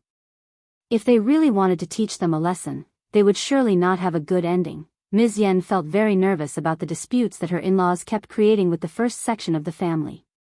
Ms. Yan suddenly lost interest in getting angry when Ms. Zhang kept causing trouble. If Ms. Zhang did not stop, Xiao Yunduan and Xiao Xian would teach her a good lesson sooner or later. But would Ms. Zhang know that she should stop someday? That seemed nearly impossible. So, what she needed to do was to watch and learn. When mushrooms, wooden ears and snow fungus were dried, Xiao Yunduan and Xiao Xian picked a day to visit the province. The mushrooms were ready to be sold to Yuezheng Xiao, as they had promised earlier.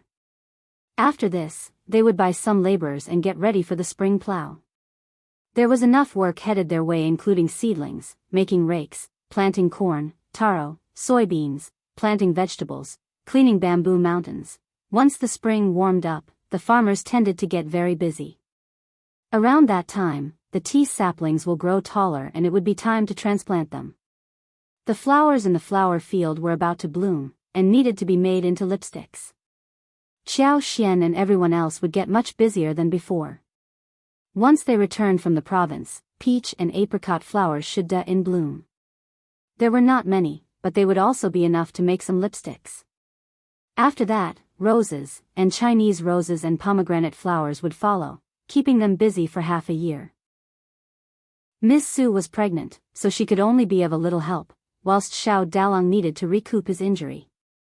Xiao Yunduan was focusing on his studies, which reduced the number of people contributing to the tasks by a large degree.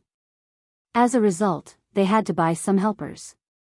This time when they came to the province, they didn't stay at the hostel, but headed directly to the Yuezheng family. The doctor whom Xiao Yunduan had hired was living in the Yuezheng mansion.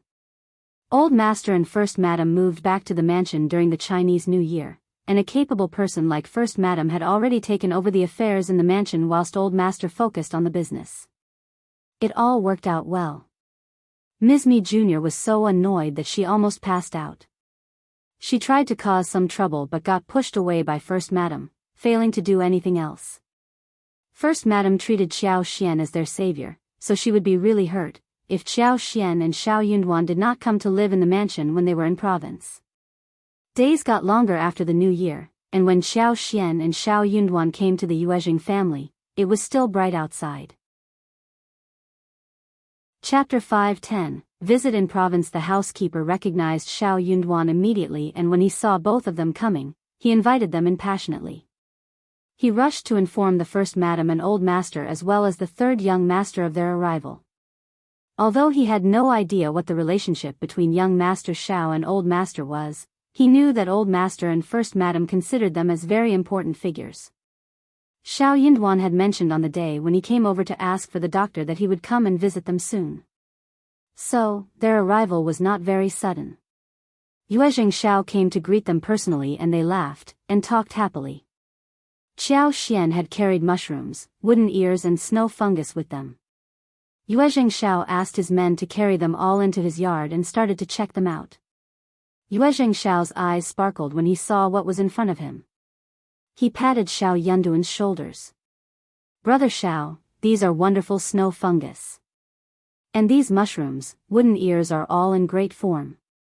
Oh my, your village is great, and it has everything."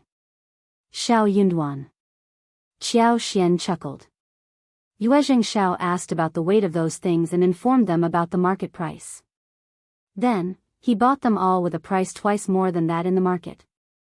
The first-class dried snow fungus weighed 36 liang for half a kilo, and sun-dried mushrooms and wooden ears were priced at 101 and 61 for half a kilo respectively.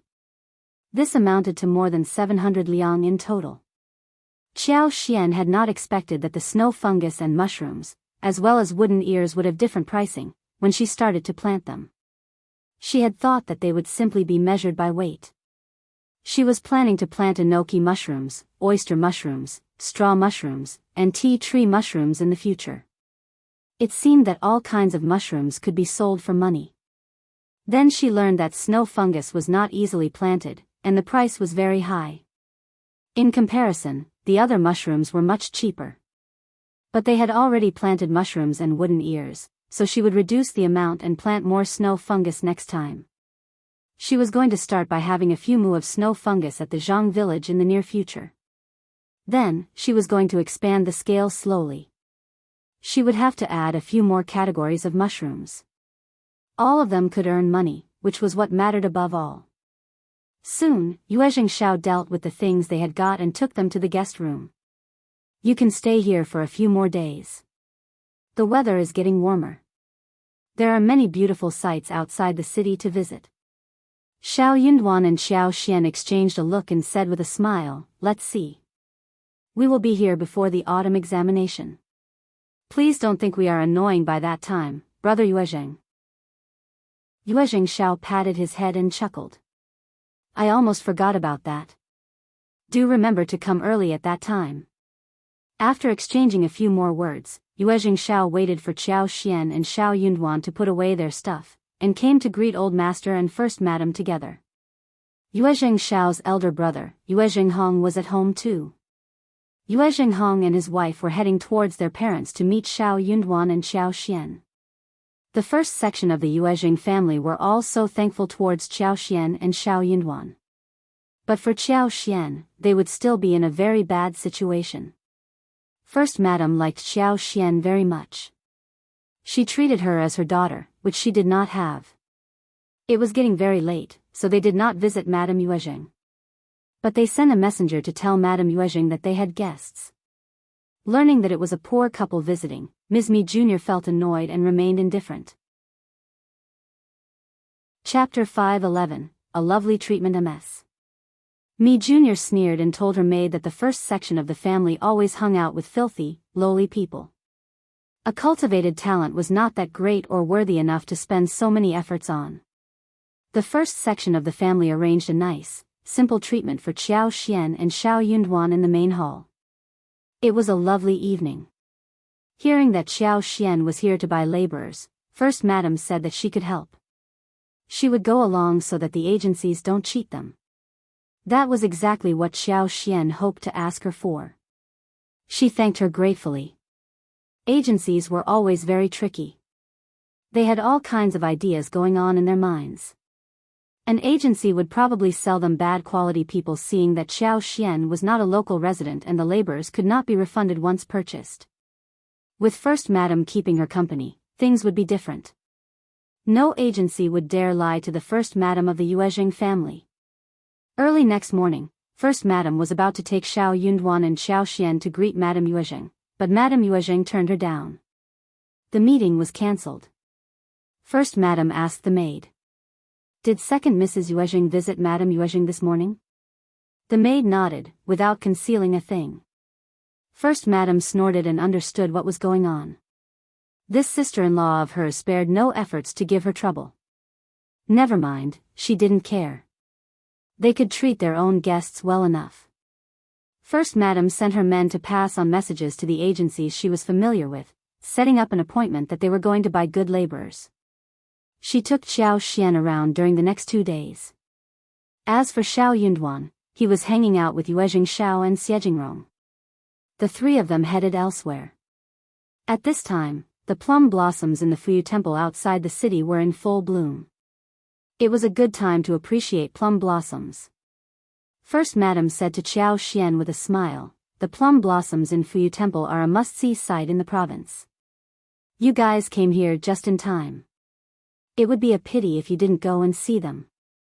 Especially those green plums, they are the most authentic. There is the oldest green plum tree in the plum grove, which is said to be hundreds of years old.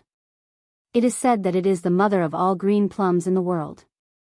All the green plums in other places are born from this plant." Qiao Xian's eyes sparkled and she asked with a smile, "Is that true? Then it must be a very precious plant." She loved precious plants. First Madam didn't know the inside story, but she could see that Qiao Xian was very happy to hear this.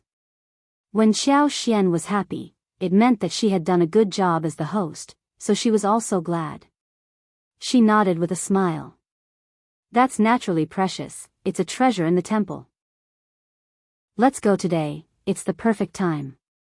We can just buy a few sticks of incense, and come back after having a fasting meal in the temple. The temple food in Fuyu Temple is a must-have, and the scenery in the temple is also good. It is worth the trip." Qiao Xian was looking forward to it already. First Madam arranged the wagon and they went out together. The plums were blooming and it was very lively inside the temple. There were 2 patches of plum trees in the temple. There was a large area of plum forests without any marked boundary in the back mountain, which was open to all pilgrims, and everyone could go to enjoy the flowers. There were all kinds of red, white, pink, and green plums, and they were in full bloom. They were beautiful and very lively. There was another more exquisite plum garden, which was spread across 10 mu. It was built around the rare green plum that had been around for hundreds of years. This place was far more exquisite, whether it was the shape of the tree, the color of the tree, or the matching scenery. It contained various different pavilions. But it was not open to the public. Only people with considerable status, or those who had donated a large sum of incense money to the temple were eligible to go inside. Chapter 5:12 Ancient Green Plum. Some scholars were also allowed in who gathered there to brew tea, make poetry, and do paintings. The place where the first Madam took Qiao Xian to was this small plum garden. The large patch of plum is more lively, located in the back mountains. Let's walk around here and then head to the back mountain. Qiao Xian nodded with a smile. The plum garden was in a very beautiful location. The trees were full of flowers and branches were full of plum blossoms, the clouds were misty and seemed to have descended to earth, which created a wonderful scene. First Madam had not appreciated flowers for years. This year also, she had almost missed the chance to see the plums. So, when she saw the scene, she became very emotional at this time. But for Qiao Xian, who healed her husband, she would not have the time to visit this place full of beautiful flowers in her entire life. As she thought about this, she threw an even more gentle look at Qiao Xian. First Madam led Qiao Xian to look at the flowers, as they headed towards the ancient green plum tree. When the tree appeared in front of her eyes, Qiao Xian's eyes turned bright. She felt that the whole scene turned so clear. So, the space wanted it as well. The ancient green plum was very thick, and the dark branches were vigorous and simple, revealing the vicissitudes of time. But the tree was full of vitality and blooming flowers. They could smell the wonderful scent even from far away. The plum blossom stamens were really dark, and the color gradually became lighter when it spread outwards. When it reached the end of the petals, it turned very pale. It almost looked white from a distance. But when you looked closely, you could see a faint trace of greenery. There was not only this green plum in this garden. All the way here, Qiao Xian had seen many green plums. But they were not as beautiful, elegant and noble as the one in front of her. Also, the flowers were not so pure or crystal clear. She understood the matter in her heart. No wonder it was said to be a mother tree. It was naturally different from the others. Whether it was grafted or bred, the green plum next to it had not completely copied and inherited the beautiful color of the mother tree. No wonder her space had this strong reaction towards this very green plum. This is the ancient green plum tree? How beautiful. Xiao Xian approached it, looking excited. First Madam smiled. Yeah. Everyone loves it. The plum tree was very big. First Madam and her servant were also admiring the plum blossoms. Xiao Xian turned her back to her a little further away, gently raised her hand to stroke the flower branch, and with a little force, quickly snapped off a 2-inch long flower branch. She quickly put the flower branch into the space. She felt slightly apologetic. She raised her hands and put her hand on the branch, silently putting the superpower into the ancient green plum so as to inject her magical energy into it. She said quietly, I will give you magical energy after taking one branch from you. We are even now. She could have never got a branch of the green plum tree, which was regarded as a treasure by Fu Temple, if she asked for it from the monks. So, she had to deal with the ancient green plum directly. With the green plum in hand, Xiao Xian was in a good mood and walked around with First Madam. They went to a few other places in the temple, and it was lunchtime. Every table in Fu Temple's vegetarian restaurant had 12 dishes and 1 soup. They entered the private room, and the vegetarian dishes served in white porcelain bowls were quickly served. Each dish seemed great and had a beautiful name, looking delicious. Chapter 5:13, Your Moralities. For example, Chinese cabbage with mushrooms and bamboo shoots were called double winter and white snow. Tofu soup was called cloud and wall. Vegetables, winter bamboo shoots, mushrooms, tofu, and gluten were carefully cooked together, and the taste was as delicious as that of meat dishes. Later, Xiao Xian learned that the vegetarian banquet cost 100 liang for one table, since they were such precious dishes. In the afternoon, First Madam kept Xiao Xian company to pay a visit to the plum forest in the back mountains, where the flowers were growing freely.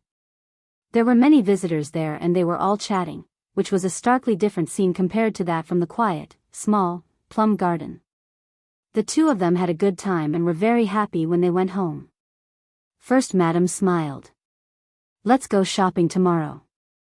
It is getting very warm and there are many new garments and ornaments as well as cosmetics in the market these days. You are young and you should dress up well. I am sure that we will get some suitable ones for you to wear even at home. Every woman loved to go shopping. Also, it was much more convenient to have someone like First Madam with her. Xiao Xian smiled brightly. Satisfied, First Madam smiled again. Just tell me whenever you spot something great. I am willing to buy everything for you. Xiao Xian smiled. I will definitely tell you. First Madam laughed. Great. The two of them returned to the mansion and heard the message from Yuezheng Shao that they were not coming back for dinner. First Madam did not care. She asked the kitchen to get some small dishes prepared since only she and Xiao Xian would be there for dinner. But before dinner, Ms. Mi Jr. and Yuezheng Ting showed up. Elder sister-in-law. Hey, elder aunt. Both of them greeted First Madam but ignored Xiao Xian, who was sitting next to her. They did not even want to have a look at her. Ms. Mi Jr. passed an invitation to the First Madam. This is Madam Jia's invitation, asking us to attend a flower feast in a couple of days. Madam Jia and we are in a good relationship. I am sure that you won't turn her down for no reason, right? Elder sister-in-law? She finally glanced at Xiao Xian and smiled. Mrs. Shao, you are in a good relationship with the elder sister-in-law, and I mentioned that to Madam Jia, who said that Mrs. Shao could tag along too, so everyone could see what kind of excellent woman has befriended the elder sister-in-law. Also, Mrs. Shao, you can meet some noble ladies from the province, so you can build some more contacts, since you are a businesswoman, right? First Madam did not like what Ms. Mi Jr. said. She was looking down at Xiao Xian blatantly. She was about to say something, when Yuezheng Ting blinked and smiled as if she were totally innocent. Yeah, Mrs. Shao, come and join us. Aunt Jia's invitation to you is nothing less than an honor, and you can go and open your horizons a little, right? Or are you afraid of going there? Ting. First Madam snapped at her. Do you have any moralities? Yuezheng Ting flushed.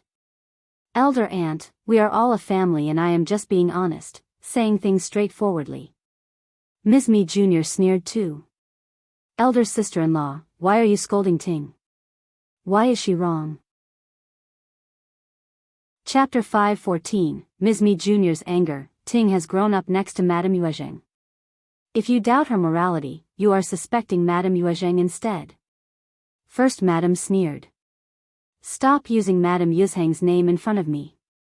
You don't need to care how I treat my guests. Just leave. Before Ms. Mi Jr. could say anything, Auntie Hua walked up with a false smile and dragged away Ms. Mi Jr. fiercely. When Ms. Mi Jr. was gone, Yuezheng Ting left as well. Outside the yard, Ms. Mi Jr. got so angry that she almost collapsed. How dare this countryside bitch get me humiliated like this? Yuezheng Ting was displeased as well. Mom, I really don't like that woman. Her third brother would rather introduce young Master Xie to the lowly couple than to her. That was why Yuezheng Ting never liked Xiao Xian and Xiao Yunduan. Also, Xiao Xian once turned her down and humiliated her in front of the two sisters of the Xie family. Ms. Mi Jr. sneered. What is elder aunt doing with them? How can their family actually befriend such a couple? Wait. Ms. Mi Jr. raised her eyebrows. Your elder aunt has a high taste. No ordinary people would be treated so well by her. Could there be anything special about the couple? Yuezheng Ting sneered. Special about the couple? I don't think so. You don't know your elder aunt well.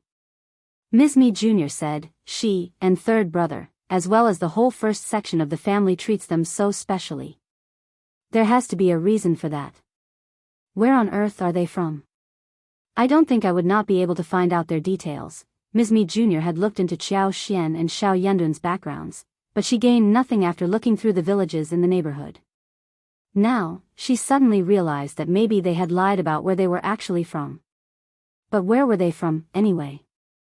The more Ms. Mi Jr. thought about this, the more she believed that there was a secret behind this whole thing. Xian, don't take what they say in heart. They are not picking on you. They are picking on me. Ignore them. First Madame apologized to Xiao Xian in the room. Xiao Xian nodded and smiled reassuringly. I know that, Aunt. Ms. Mi Jr. had been sure that First Madame and her husband would not be back to the mansion, and that Old Master would probably die soon. But unexpectedly, Old Master recovered completely, and the couple went back to the mansion. Ms. Mi Jr. could not stand that anymore. She had started to think that she was already in charge of the mansion. She caused enough trouble when she believed that there were people backing her up. After all, she was very good at causing trouble. First Madame looked relieved. That is good. I knew that you are an understanding person. She lowered her head and asked. Will you come with me to the Jia family's banquet in a couple of days? Oh well, don't worry. First Madame laughed. No one will look down at you. You will be with me. And she will be keeping you company as well. She teased. When Yunduan becomes the recommended man, or reaches even further, you will need to be able to handle such situations. Xiao Xian was not afraid. She was just not very interested. Hearing that, she did not turn down First Madame. She understood that the older woman was being kind to her. Okay. I will join you. Please be sure to teach me whatever I don't know, Aunt. Chapter 5:15, Unfriendly Guest, that is no problem. First Madame smiled brightly. Xian, you are smart. You will understand everything once I tell you. Soon it was time for dinner, and First Madame asked Xiao Xian to join her for the meal. Ms. Jean asked her servant to prepare 2 dishes for them, which made First Madame feel quite satisfied. Her daughter-in-law was very understanding. As long as the first section of the family was doing well, she did not care about how the second section of the family behaved. All Ms. Mi Jr. could do was try to disgust her. But she was not foolish, and that made Ms. Mi feel frustrated. The 3 sons of the second section of the family were in a good relationship and they respected her as elder aunt. That made Ms. Mi Jr. very uncomfortable. First Madam was in a good mood. She invited Xiao Xian to join her for food in a very friendly tone. After they finished dinner, they talked about going shopping the next day. First Madam planned to pick 2 outstanding dresses and some ornaments for Xiao Xian for the visit at Madame Jia's home, so that no one would dare look down at her. By the time they were almost done chatting, Yuezheng Xiao and Xiao Yunduan came over. Xiao Yunduan was here to pick up Xiao Xian and go back to their guest house. First Madam smiled brightly and asked Xiao Xian to join her for breakfast before going out together the next morning. Then, she let her go with Xiao Yunduan. The couple was in a good relationship. First Madam smiled and said that if she had a daughter, she would like to marry her to someone like Xiao Yunduan. He was devoted, low-profiled and moral without showing any arrogance. Moreover, he cared about his wife too. It was still not very dark, and the afterglow was shining bright in the west. The couple chatted and walked towards the guest house. Xiao Xian told Xiao Yunduan about what they had seen at Fuyu Temple during the day. Xiao Yunduan listened to her carefully, responding to her every now and then with gentleness. He was glad as long as she was happy. Suddenly, they saw Yuezheng Ting waving at them not very far away. "Hello, Mrs. Xiao." Xiao Xian's face stiffened. Xiao Yunduan frowned slightly. The second miss of the Yuezheng family doesn't seem to be here without purpose. Xiao Xian chuckled. There is always someone in the family who is troublesome. I am quite curious about what she wants from me. Soon, Yuezheng Ting and Jiang came to them. Greetings, what a coincidence. Xiao Xian said calmly, we are heading back to the guest house. What can I do for you, second miss? No, it is just that I would like to have a small chat with you. Yuezheng Ting smiled. I am not picking on you. I am just a straightforward person. Don't be mad at me. Xiao Yunduan's eyes sank. He knew that she was up to no good. He wondered what she wanted to do to his wife. Xiao Yunduan again told himself that he was going to become successful in his career so that no one would dare look down on his wife. Xiao Xian smiled. It is fine, second Mississippi. I don't mind. I knew you were generous. Yuezheng Ting smiled happily. That's why I would like to be your friend. Where is your home? I will come and visit you someday. Both Xiao Xian and Xiao Yunduan were taken aback. Why was the second miss of the Yuezheng family suddenly curious about where they were from? They were not going to reveal the truth. They did not intend to lead the enemy home. Now they were sure that this second miss was going to bring trouble to them. Chapter 5:16. Maybe they did not want any trouble for themselves. Just a place in the outskirts area, it's the countryside, not good enough for you to visit, second Mississippi. You shouldn't bother to visit the place. The more Xiao Xian tried to turn her down, the more excited Yuezheng Ting became. She smiled. It is okay. My third brother visits the place often, right? I won't find it too bad either. Mrs. Xiao, just tell me where it is. It is not a secret, is it? Xiao Xian and Xiao Yunduan. This blunt girl just did not know how to talk. Seeing that she could not dodge the question, Xiao Xian said with a forced voice, my home is in Shihe town of Li County. Yuezheng Ting bore that in mind, but did not seem very happy. Shihe town of Li County? But I don't think that was what you told me last time. Xiao Xian blinked her eyes and showed an embarrassed smile. Li County is located in the outskirts of the province. Sorry for not making it clear. It is not a big deal though, is it? Yuezheng Ting had no way to counter her. That seemed to make sense. Anyway, I got it now. I will come and visit you with my mom now. Bye. Yuezheng Ting left with Jiang quickly. Xiao Yunduan asked her. So, she is here to ask us this? Why? Xiao Xian chuckled. Not sure. She can find her answer in Li County. The couple exchanged a look and laughed. Xiao Yunduan did not think there was anything wrong with Xiao Xian misleading the girl. He said, I don't think that Miss Yuezheng is a good-tempered person. She may come and pester us next time if she fails to find us. What about buying a small courtyard in the province next time we are here?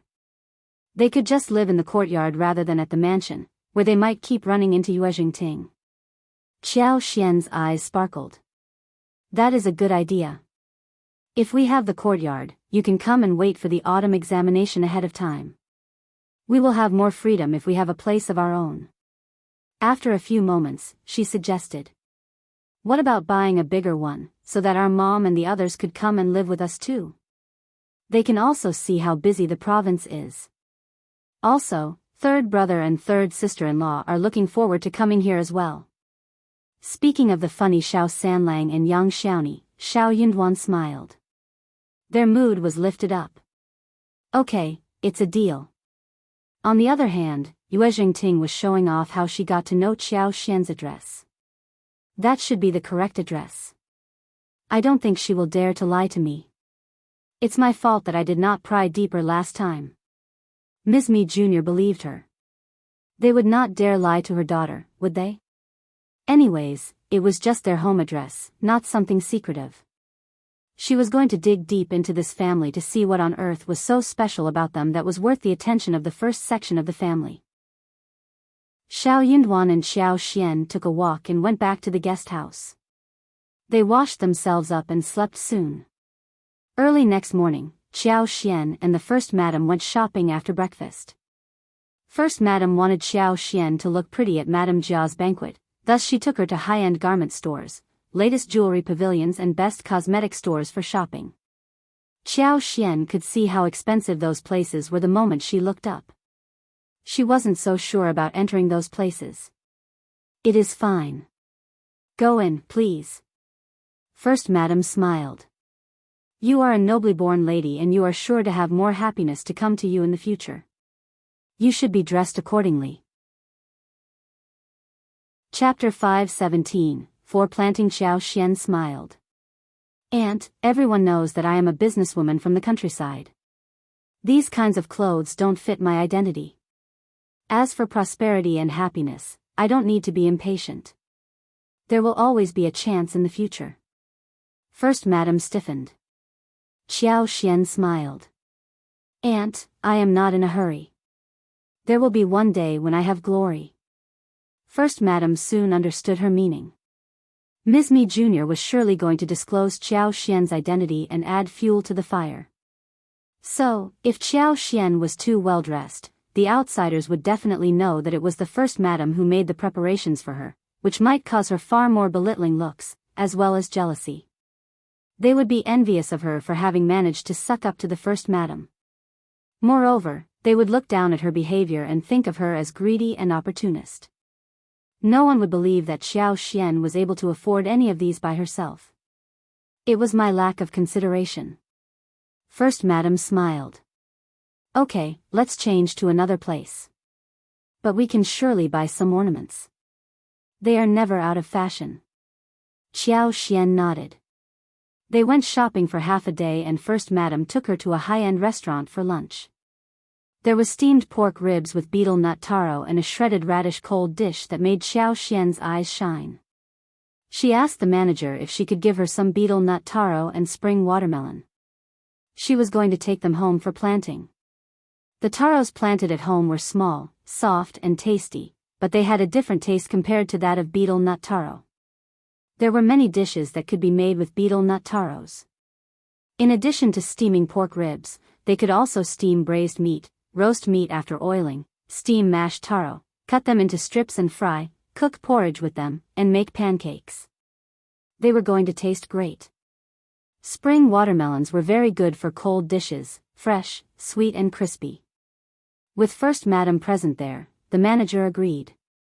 He asked his page boys to bring large betel nut taros and good-shaped spring watermelons for her to take home, without charging any teas.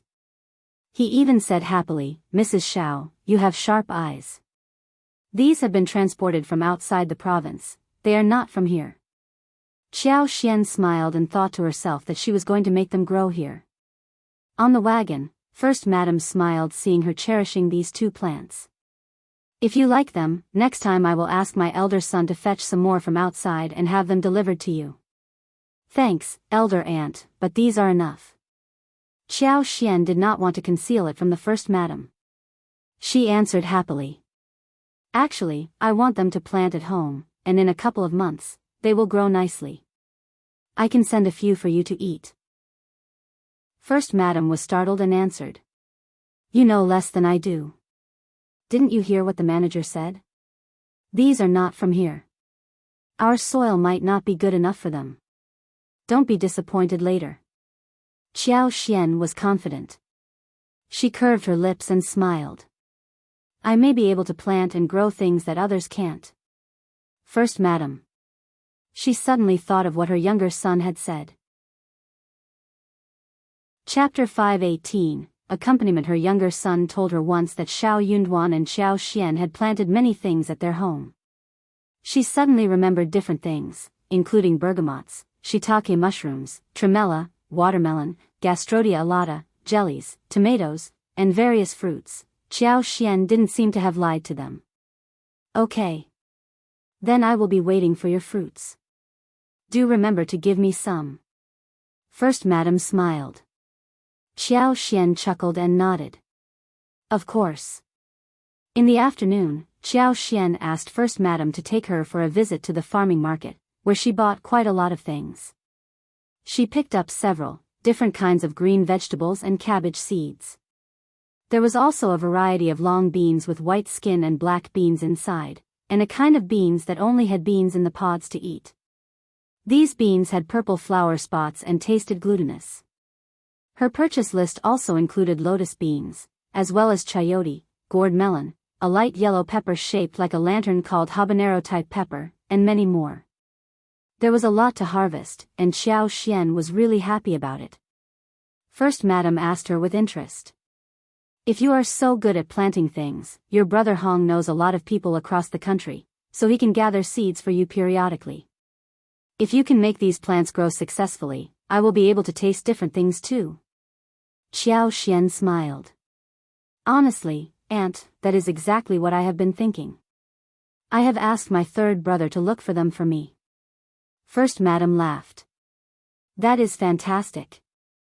The two of them looked at each other in a good mood. The following day, they were supposed to buy the laborers. Xiao Yunduan and Yuezheng Xiao came along for this errand. First madam was one of the most promising leading madams in the province, and was well respected. But she had been almost forgotten after she withdrew from the society to take care of the old master. Now that she was back, the moment she returned to the mansion, she was able to take control of the whole mansion. Only a few days had passed, and everyone in the upper class of the society knew about this development instantly. Agencies were engaged in dealing with noble ladies, so they got the news very fast. No one would dare to play any tricks if someone went to buy the laborers with First madam. They did not try to lie to Xiao Xian and Xiao Yunduan, and introduced the most suitable ones to them. Otherwise, people who just gained some wealth but had no idea about the market like Xiao Xian and Xiao Yunduan, the agents would definitely try to fool them. They would quote high prices and sell them terrible laborers. Even if Xiao Yunduan and Xiao Xian were clever, they could be tricked in this aspect since it was new to them. But now that would not happen. Xiao Xian planned to buy a few dozen people to reside at the Zhang village to sort out the tea and the garden of the creeping figs.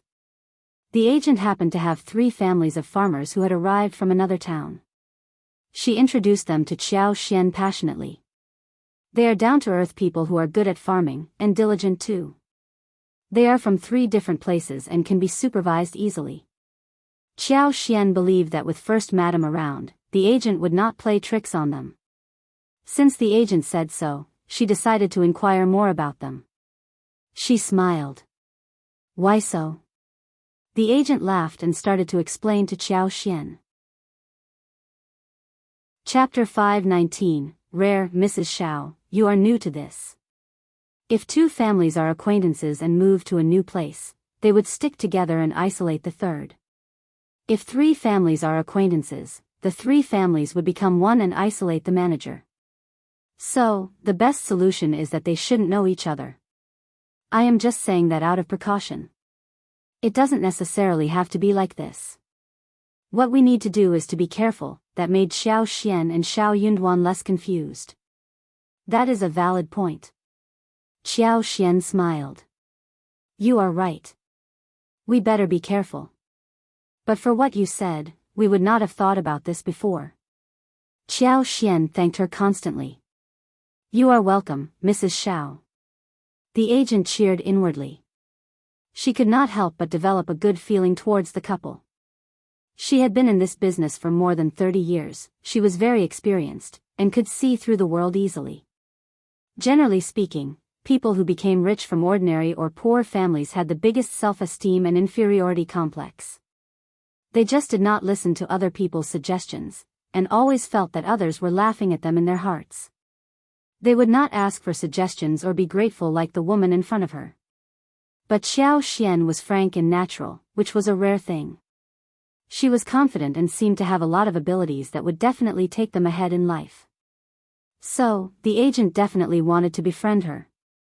Finally, they bought 18 laborers as well as 6 maids. First Madam offered a temporary place for these people at the private mansion. Xiao Xian and Xiao Yunduan thanked her for the generosity. The 3 households were called Lin Jin, Qiao Shisan and Dongda, whilst the 6 maids were called Chunyu, Chuanfen, Damon, Xiaoman, Lixia and Liqiu. All of those were solar terms for easy remembrance. First Madam laughed at the logic behind the naming process. When the laborers were bought, Xiao Xian and Xiao Yunduan's mission was completed. After Madame Jia's banquet the next day, they would head home. It was a busy season for the farmer's family and they had no time to waste. They had money so they could hire laborers for help, thus not being in such a hurry as the others and choosing to stay at home. Xiao Yunduan kept Xiao Xian company for shopping this afternoon. First Madam was very understanding. She could not keep her to her side all the time, especially when she had not spent some quality time with her own husband. The following day, Ms. Mi Jr. hurriedly ate breakfast and came to the First Madam's residence with Yuezheng Ting, fearing that Xiao Xian would not show up for the banquet. The daughter and the girl were very well dressed in brocade garments and wearing a lot of shining jewelry. We will keep each other company, so I have brought Ting along to accompany Mrs. Xiao. Oh, Mrs. Xiao is ready as well? Ms. Mi Jr. sounded very relaxed. She was looking forward to seeing the show. She smiled even deeper when she saw Xiao Xian. First Madam smiled briefly. Xian is ready, thanks for your concern. Ms. Mi Jr. chuckled. Elder sister-in-law, your guest is mine as well. Yuezheng Ting threw a glance at Xiao Xian.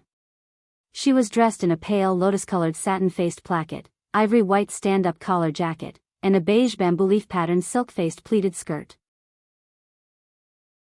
Chapter 520, Sidekick. Apart from a crystal-clear jasper hairpin studded with pearls the size of a finger, there were a few silver hairpins and silk flowers on the bun, completely different from how Yuezheng Ting and her mother were dressed.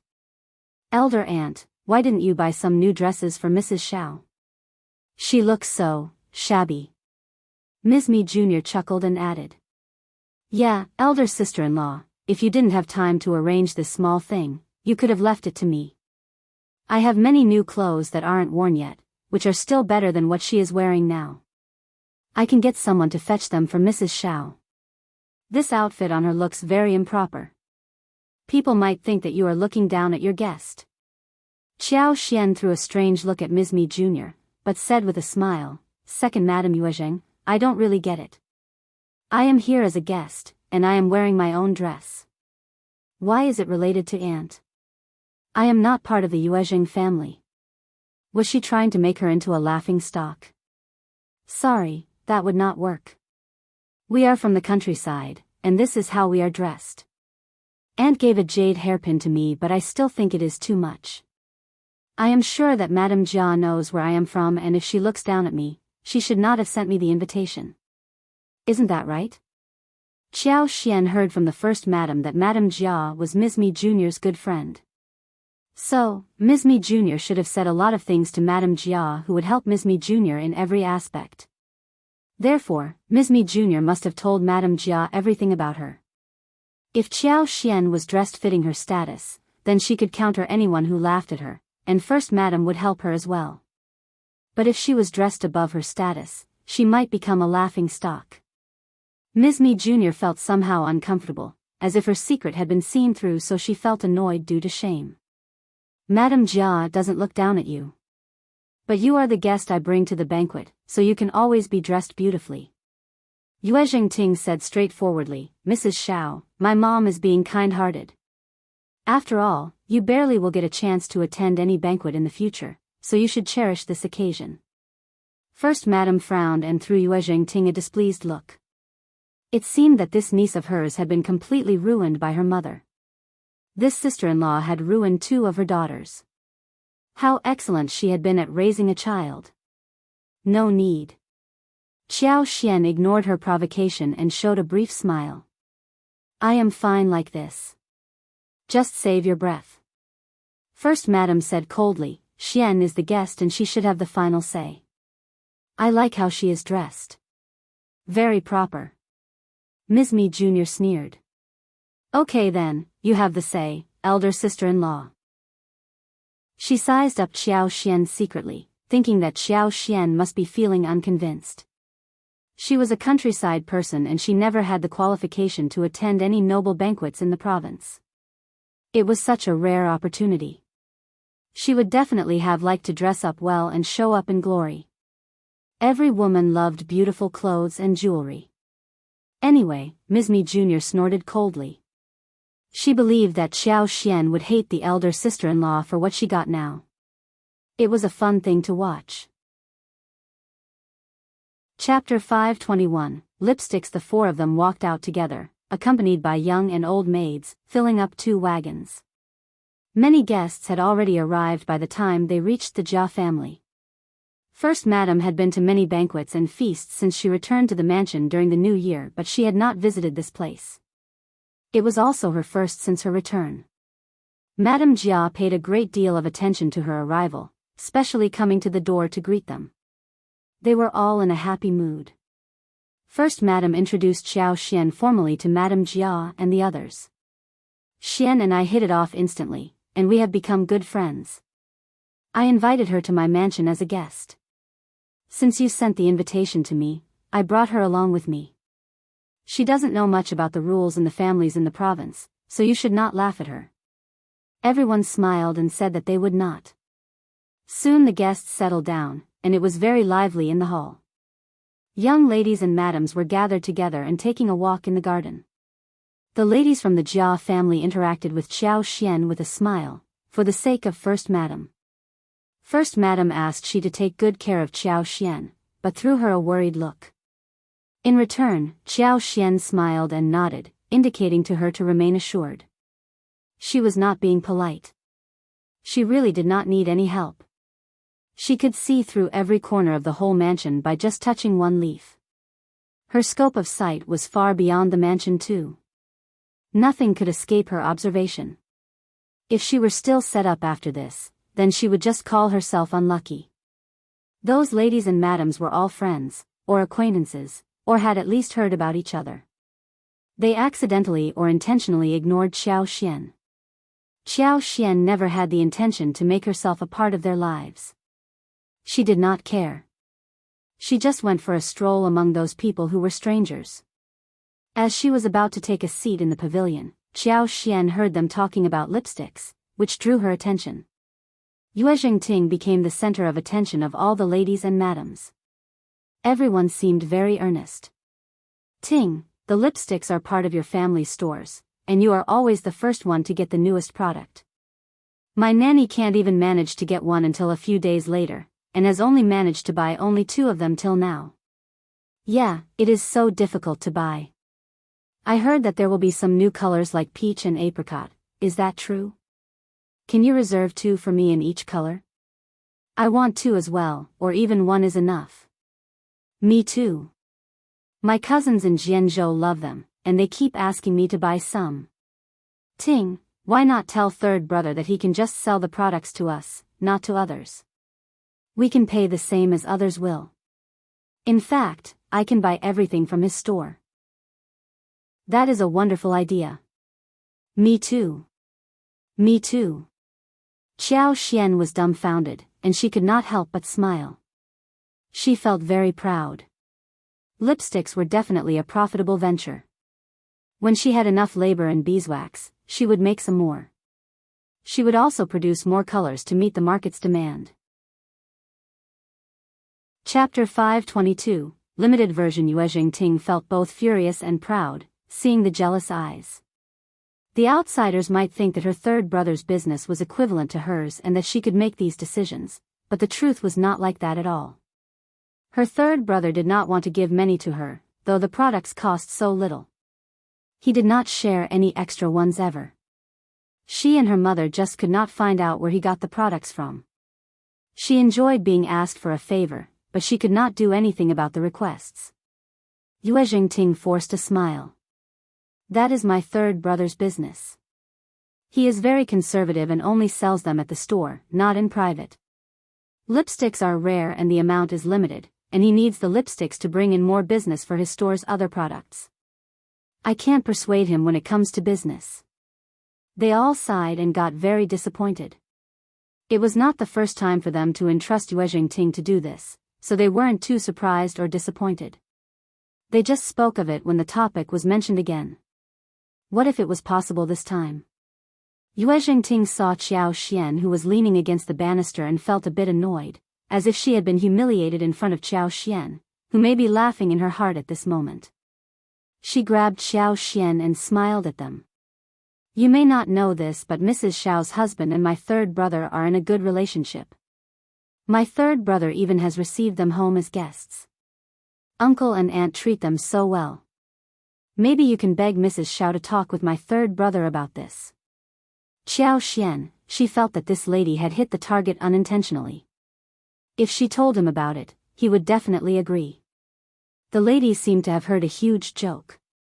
I am sure she doesn't even know what lipsticks are. Yeah, she definitely can't afford them. Ting, you are so funny. I think Ting might have her reason to say so. Maybe it is possible. What about having a try? I think so too. I really want new lipsticks. Me too. They all turned to Qiao Xian with a teasing smile. Well, Mrs. Xiao, can you speak with young Master Yuezheng about selling some lipsticks to us? We will pay according to the market price. We can share some commission fees with you for it. What about helping us? They all looked at Qiao Xian. Qiao Xian smiled. That won't work. Young Master Yuezheng has his own rules in business. If he breaks the rules, his reputation would be ruined. You can hire people to stand in the queue and you can buy them. But I do have a piece of news that I can reveal to you. I heard that young Master Yuezheng is going to present a limited version of lipsticks, which is a rare thing. 10 sets at most. If you need them to appear again, you may have to wait for a decade. They were all startled. Limited version? What is a limited version? It is very rare. That is great. I definitely want one. Chapter 523, Desire, Me Too. So only 10 sets of the limited version? That is so less. Yeah, it must be so difficult to buy one set. But why limited? Mrs. Xiao, can you tell us more? Yuezheng Ting's face changed. She intended to bring Qiao Xian out to draw others' attention so they could ignore her and sneer at Qiao Xian instead, rather than let her be in the spotlight. But she attracted everyone's attention for real. That was not the plan. Also, Yuezheng Ting did not believe what Qiao Xian said. What limited version? Why only 10 sets? She was an outsider, how could she know so much? Mrs. Xiao is joking with us. Yuezheng Ting glanced at Qiao Xian and smiled. Stop it, Mrs. Xiao, you can't joke about business. Qiao Xian was not going to follow Yuezheng Ting's plan. She needed to promote the limited version. The more she promoted it, the more it would be discussed, and there would be more people who would want to buy it. The price would be raised, and the quality would look good as well. I am not joking. Qiao Xian pretended to be confused, chuckling. Second miss, that is what young Master Yuezheng said to me. This is not a joke. Yuezheng Ting was annoyed. Even if it is real, you can't spread the secret without third brother's permission. That is business, it can be either big or small, you can't just spread rumors. The girls were all startled, without any idea what to say. They glanced at Yuezheng Ting indifferently. Her reaction was way over the top. Who did she think they were that they needed to be guarded against? Xiao Xian blinked and showed a look of innocence. Second miss, you don't understand. Products should be promoted, that's how they sell well. I can promise that young Master Yuezheng did not ask me to keep it a secret. Yuezheng Ting sneered furiously. I don't even know about this, but you do. What can you promise yourself with? If you don't believe me, you can ask young Master Yuezheng about this. He said that not everyone will be able to afford the limited version. It is high-end, first class and has only 10 sets, very special and rare. He is going to promote it so everyone will know about it. Those who can't afford it would be jealous of those who can afford that. Why would he want to keep it a secret? Also, who does he think that he will sell the limited version to, if he keeps it as a secret?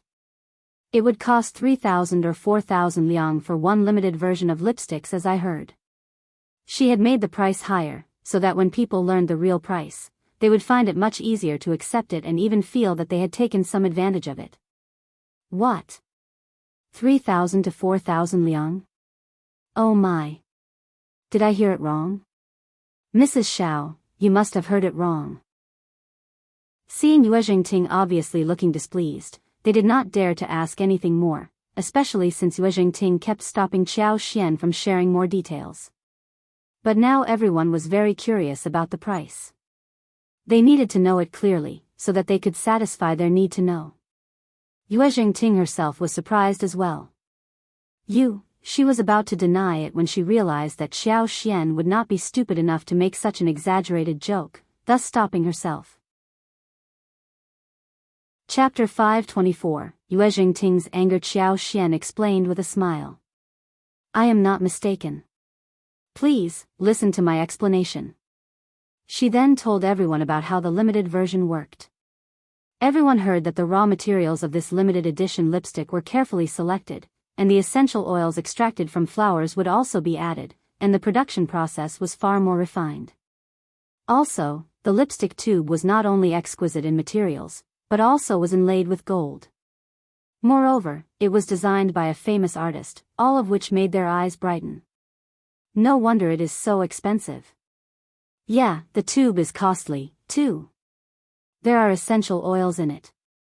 That is very rare too.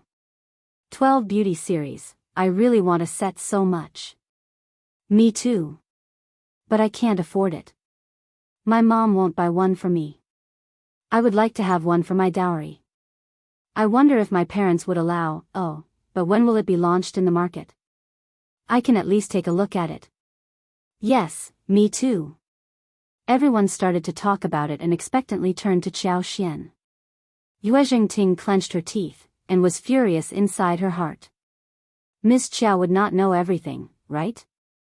But Xiao Xian did know because Yuezheng Xiao was going to give her the first batch of tubes next month for this limited version. So, a month after that, she would be able to finish making them. 10 sets in total, with 5 sold separately, and the other 5 sets sold with 3 at one stage. Those who were willing to buy the new set next season, could make reservations. So she smiled and answered. In a couple of months, rather within 2 months, it should be in the market. Then, you can all go and have a look at it.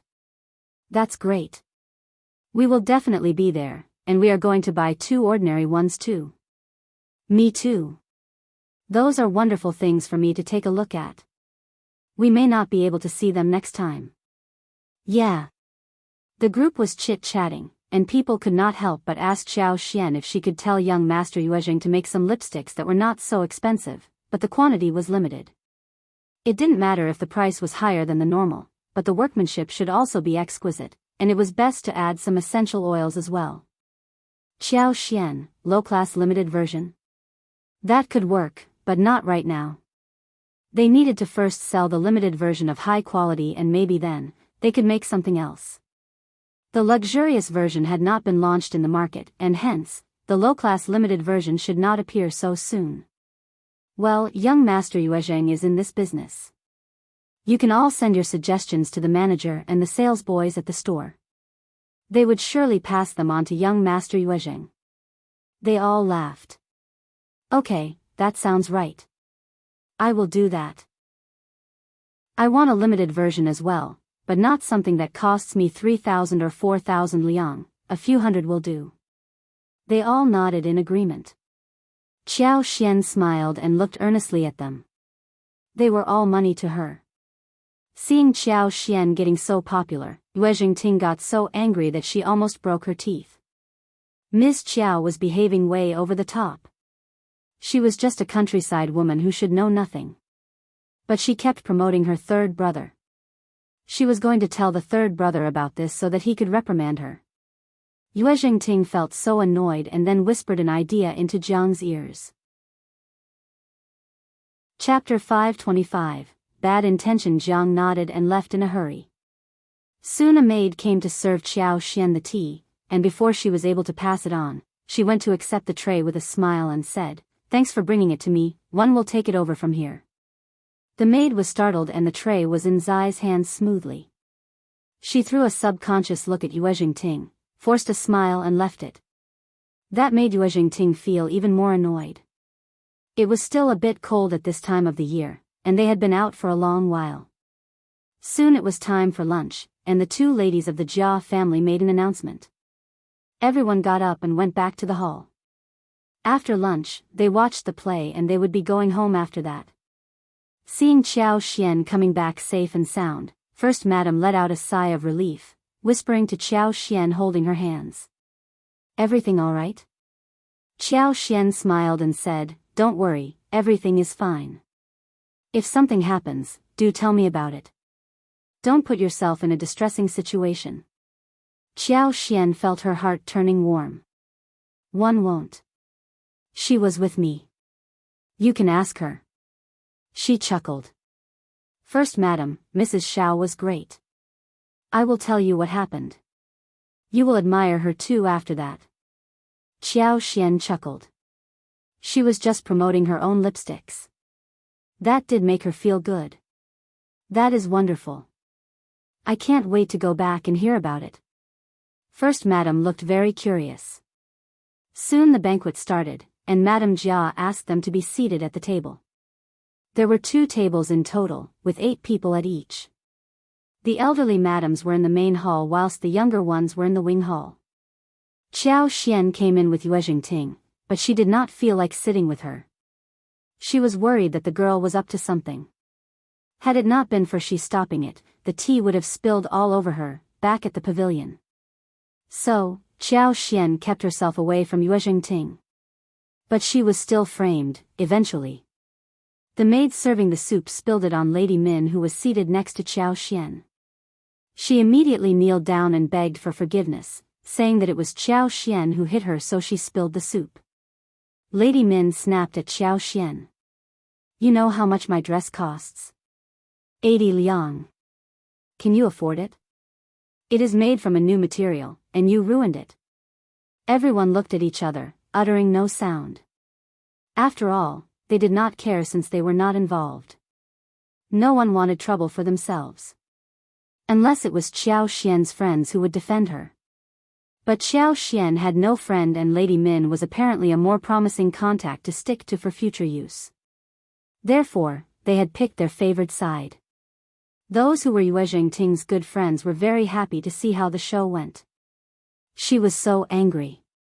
"Lady Min, I saw that Mrs. Shao, she..."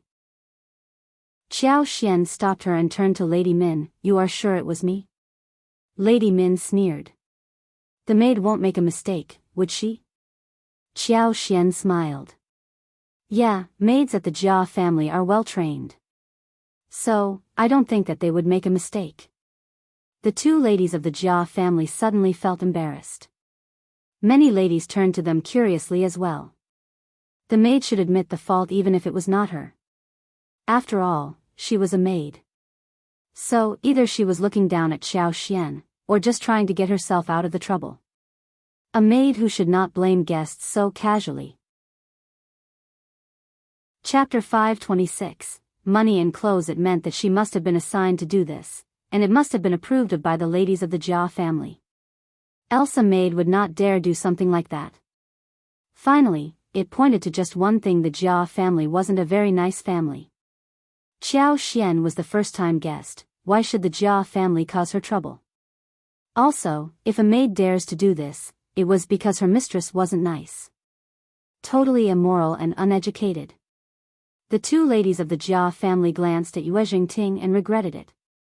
It was Yuezheng Ting who had begged them and promised them something so they could arrange Qiao Xian to sit next to Lady Min, who was narrow-minded and cared about her appearance. She wanted to set up Qiao Xian. She did manage to set up Qiao Xian, but Qiao Xian got the Jia family involved in this as well. Qiao Xian added, "Since you are sure that it was me who did this, then Lady Min, I am sorry and I can pay you 100 liang for this dress, alright?" Lady Min was startled and snorted. "Pay me then." She could not help but burst with joy. 100 liang. She only had a monthly pocket money of 3 liang, and she barely had any extra money to spend. This amount was going to keep her rich for a long while. But Qiao Xian added politely, "Then my 100 liang should be able to buy out this dress, right? Lady Min should never be allowed to have this dress any longer, no? Too bad that it can't be washed by you. I can take it home and wash it myself. Could you please give me the dress?" Ha ha ha ha. Ha ha ha. Most young ladies and madams laughed, as they turned to Qiao Xian disdainfully. She was indeed a countryside woman who even wanted a dress someone else had worn before. How humiliating. Yuezheng Ting laughed too. She was glad to see the situation develop like this. If she recounted the story to the whole mansion, everyone was going to laugh at her. Her elder aunt had considered this kind of girl as someone important. Wasn't she afraid of getting humiliated? Lady Min snorted proudly. "Sure, pay me and the dress is yours. Take it as you want." Keep Lady Min company to get changed, and remember to give me the dress when she is done." Qiao Xian said and handed over 100 liang to Shi, saying calmly, "Then, I can ask aunt who makes this dress so expensive and worth so much money, so I can also buy 2 sets of garments to take them home for my sister-in-law." It was very quiet in the hall. Everyone was startled. Lady Min suddenly realized what was happening. She flushed as she turned to Qiao Xian, looking furious. Qiao Xian was still composed and looked at her calmly. She spent 100 liang buying the dress and she had all the rights to do anything she wanted with it. Everyone knew that Lady Min's dress was not worth 100 liang, or even 80 liang as she claimed. It would be priced at most at 8 liang. She was just bullying Qiao Xian for being a countryside girl who knew nothing. She wanted to threaten and frighten Qiao Xian so she could beg for forgiveness. Everyone had been amused to see Qiao Xian offering 100 liang to purchase the dress. Chapter 527. Trap. It turned out that the joke was on them. As long as Qiao Xian showed the dress to the first madam and told her that the dress was worth 80 liang and that she paid 100 liang for it, Lady Min would become famous for being greedy in the upper-class circle of the province.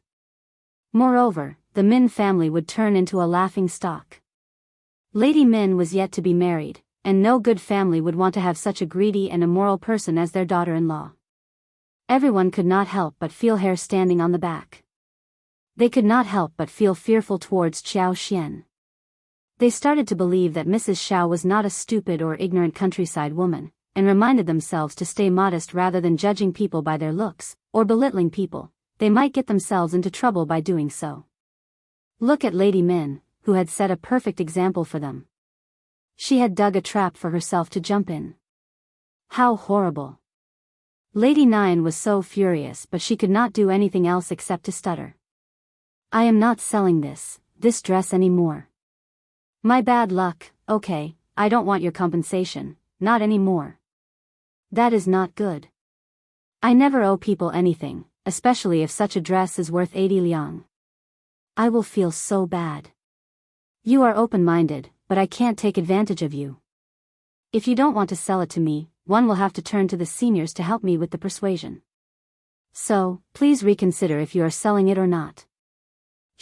Go and see if Aunt can join us for a while. I am sorry to trouble her. Yes, Mrs. Xiao.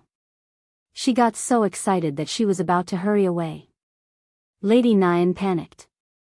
No, not now. Qiao Xian put on an even more sincere look. She has to go there, you know. I never take advantage of people, especially because this dress is so expensive. Lady Nian shivered out of anger, turning to look at Yuezheng Ting. She could tell clearly that Yuezheng Ting disliked Xiao Xian. But Yuezheng Ting had been shocked by what Xiao Xian did, and her mind was in a mess. What was going on? She had never expected that Xiao Xian would dare to set up Lady Min. With one sentence, Lady Min was totally exposed. She was someone who bullied the weak, not someone who stood up to help others in trouble. Never. Therefore, she moved away, pretending as if she had never seen Lady Min's pleading eyes. Lady Min flushed and turned pale. She almost burst into tears. Her maid was dumbfounded too. She threw herself onto the ground and said in a shivering voice, "It was me. It was me who bumped into Mrs. Xiao's arms so the soup was over Lady Min. It was my fault, please, forgive me." But that was not what the maid from the Jia family said. That girl insisted that it was me. So, which of you lied? It is so funny. Why lie about such a small thing? Everyone present. Honestly. First Madam had spotted someone distinguished. No wonder First Madam had always been outstanding in her abilities. The two ladies from the Jia family turned uncomfortable as well. One of them kept blaming Xiao Xian for being so nosy to have pointed them out, dragging them down. But they should have realized that they were not being polite towards Xiao Xian when they tried to set her up. Chapter 528, Satisfied in that case, Xiao Xian did not care about their reputation either. Reputation was not given, but earned. When someone intentionally set up people, they deserve to be humiliated when countered back. If Xiao Xian saved the ladies of the Jia family, would they be grateful to her? No, they would just feel lucky that Xiao Xian never thought of them. Else, they might assume that Xiao Xian did not dare offend them. Xiao Xian did it only because she knew, above all, that the First Madam did not like the Jia family, who was a good friend with Ms. Mi Jr. Hence, she did not need to care about what First Madam would think about it. It is our fault. Ju totally misbehaved. The ladies of the Jia family reacted faster than Lady Min. They expressed apologies directly and ordered someone to get Ju in to make apologies. Ju turned totally pale and dumbfounded. But it was so normal that the maid became the scapegoat for her mistress. There was nothing she could do except to admit her mistake. She and Lady Min's maid admitted the mistake together. They bumped into Xiao Xian but did not dare to admit that in panic, thus accusing Mrs. Xiao of the wrongdoings. They received the mistress's punishment. Lady Min had not yet given an open punishment, but Ju was fined 2 months' salaries. They kept apologizing to Xiao Xian constantly. Xiao Xian had reached her purpose, thus she smiled, accepting the apology. Some ladies started to feel that Lady Min and the Jia family were annoying.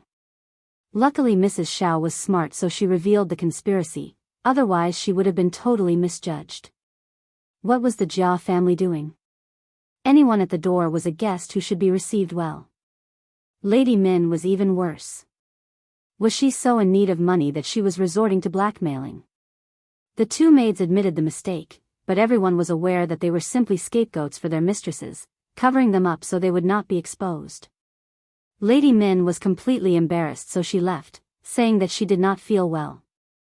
The two ladies of the Jia family could not leave, but pretended as if they were innocent and continued to receive guests. But no one was interested in eating any longer. They pretended as if they were full and left as well. Same for Xiao Xian.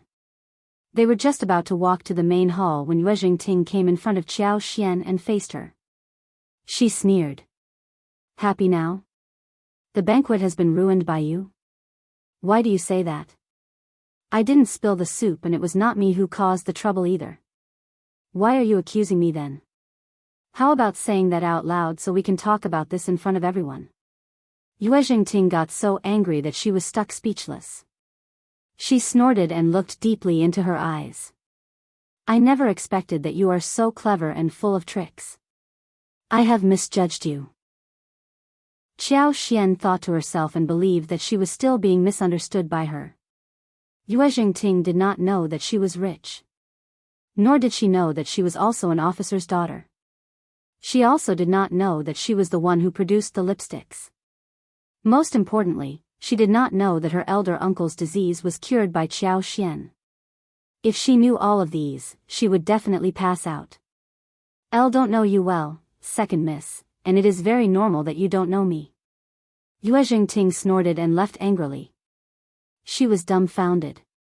But she was totally convinced by Mrs. Shad's conduct. Chapter 529, Reasonable. She thought to herself that no wonder First Madam liked this girl. She was very different from the others. What happened at the hall had reached the other side of the mansion by this point. Lady Nian's mother had to leave with her, when she insisted. First Madam took hold of Xiao Xian's hands, asking concernedly. Xian, are you all right?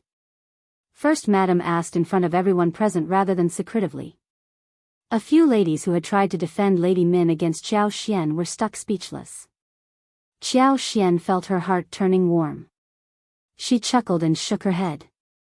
Thanks, Aunt, I am well. Also, we have sorted everything out. Ms. Mi Jr. sneered. There is a saying, you should forgive when you be forgiven.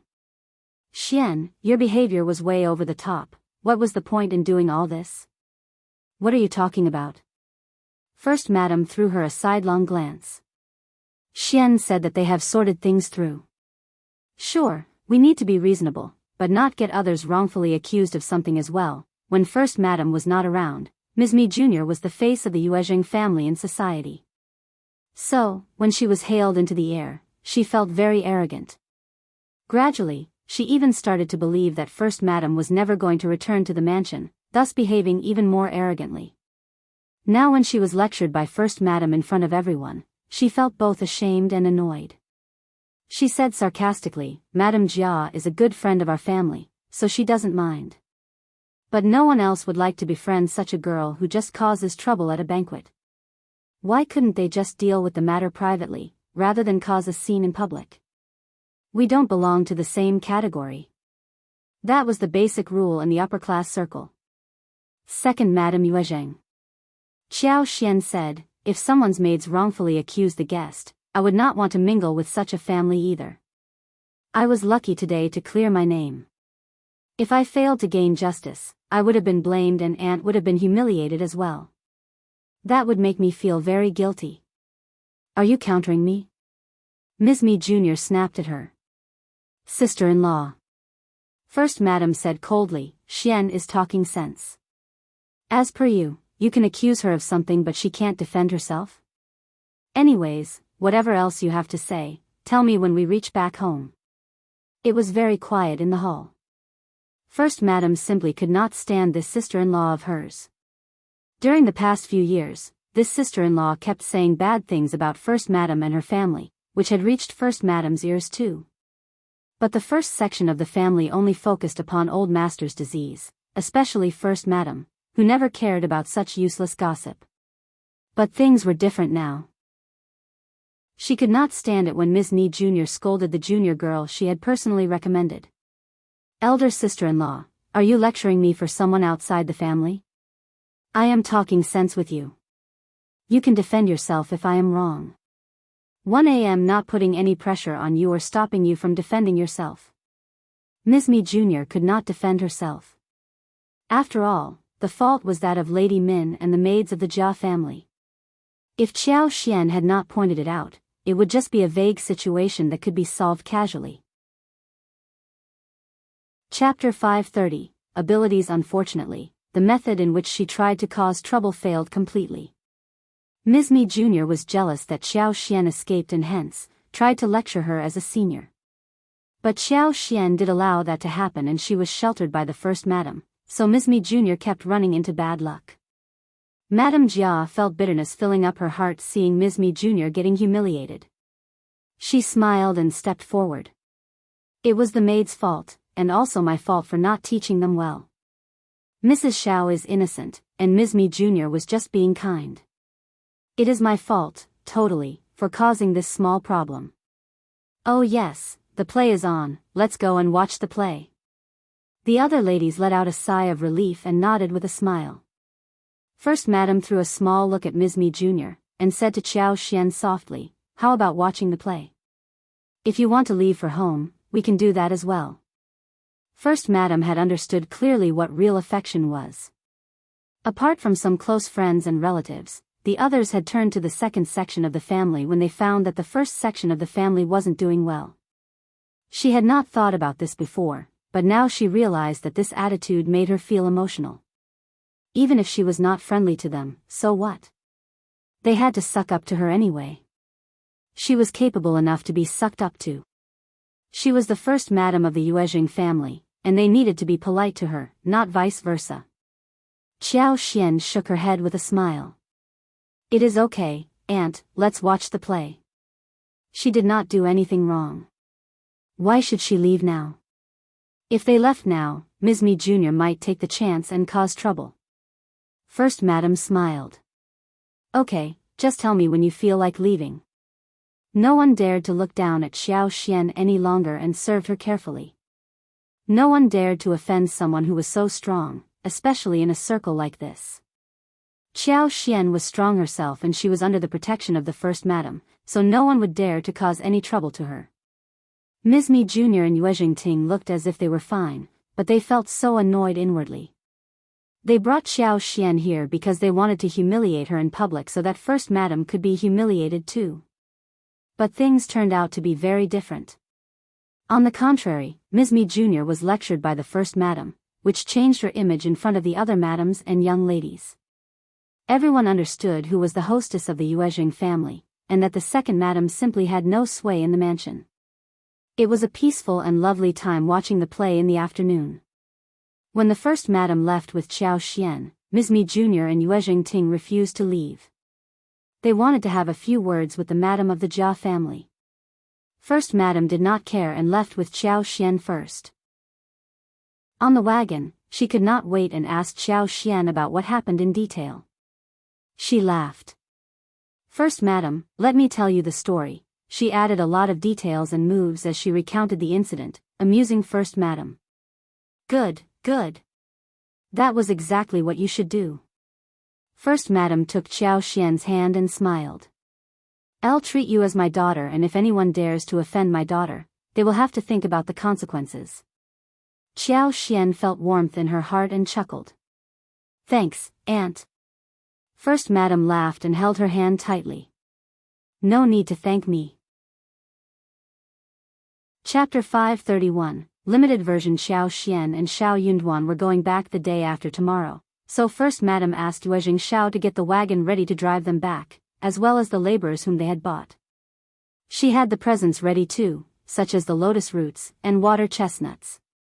Yuezheng Xiao nodded with a smile, and asked his servants to do the preparations. He gave one batch of plain version of lipsticks boxes to Xiao Xian, and he would deliver the limited version to her personally, when they were ready. While they were talking, Xiao Xian and Xiao Yunduan understood that after 2 weeks, Yuezheng was going to head northwest with goods. So, they were all busy at the Yuezheng mansion these days. They prepared and counted the goods, prepared the convoy, and finally determined the treasurers and guards to follow. They checked and visited their families to see if everything was normal, and relocated their families, etc. These things were cumbersome and there were too many matters to deal with. Though they were not difficult, it could take a lot of time to straighten things out. As they were chatting, the chief manager and the deputy manager came over to pass on the message. The couple decided to leave, but Yuezheng Xiao smiled. They must be talking about the tea business. You should stay because we may need your help with it. Yuezheng nodded with a smile too. True. The two managers were a little surprised, but they understood that these were the new suppliers for tea, thus saying nothing. But what they did not know was that Xiao Xian and Xiao Yunduan were not ordinary suppliers. They were going to supply them with the most cherished tea and bring many profits to the tea business of the Yuezheng family. The tea business comprised more than 1/3 of the entire business of the family. The two managers wanted to check how much tea leaves they should take along to the northwest. They had a lot with them, but the leaves turned rotten halfway. The Yuezheng family always stuck to reputation, and they would not process the rotten ones and pretend that they were new. So, they had to cast them aside. Therefore, the actual profits were very less with time and energy as well as other costs counted. They needed to earn 60% or more, so that people could be motivated to work harder. 20% of the profits could be earned even by small businesses. After all, merchants were far away from their relatives' hometown and traveled 2,000 to 3,000 miles or even farther. One could imagine how hard it was. All kinds of accidents and emergencies would occur on the way, so if they could not earn much, who would want to join them? The two managers meant that the weather wasn't good and there was a lot of rain, so the tea leaves would not be easily preserved. They suggested cutting the volume down so the goods would not be affected by the weather. If the rain kept pouring down, the goods would be destroyed again. It would take a few months for the round trip to be completed. If the profits could not be earned, things would look bad. Yuezheng was silent. The tea of the Yuezheng family was supposed to be sold to the nomadic tribes outside the pass. What the nomadic tribes lacked most were tea and salt. Chapter 532, Tea brick salt was under the control of the imperial court, and the Yuezheng family could not get their hand in. But tea had been their business for many years, and the Yuezheng family started with such a business. If they took smaller amounts, the tribes might get disappointed, and the other business families might take that chance and sneak in, replacing them as the main supplier. If they were replaced, not only tea leaves, but other goods might not sell easily. As long as they had satisfying tea leaves, the other goods could be sold at the same time. If the amount of tea leaves wasn't enough, then they would need to find other new clients and turn to other aspects. That was not what Yuezheng was willing to do. They were mainly a tea leaves business family, and they were experienced in it. Also, Xiao Xian and Xiao Yun's tea farms would have a small amount of goods in early autumn this year, but next year's supply would be greatly increased. After 2 or 3 years, it would reach a stable amount, and it would increase in the next few years steadily. Those were not ordinary tea leaves, but golden sprouts and lavender. With these two categories of tea leaves, the Yuezheng family could expand this business line to the capital. Yuezheng had been trying to expand the business to the capital, but his father ran into an accident and the whole thing was postponed. Now his father had healed and the golden sprouts and lavenders were soon going to be available, so the plan could be resumed, and things would become much easier. After all, these two kinds were the most difficult to cultivate and the capital had a high demand for them.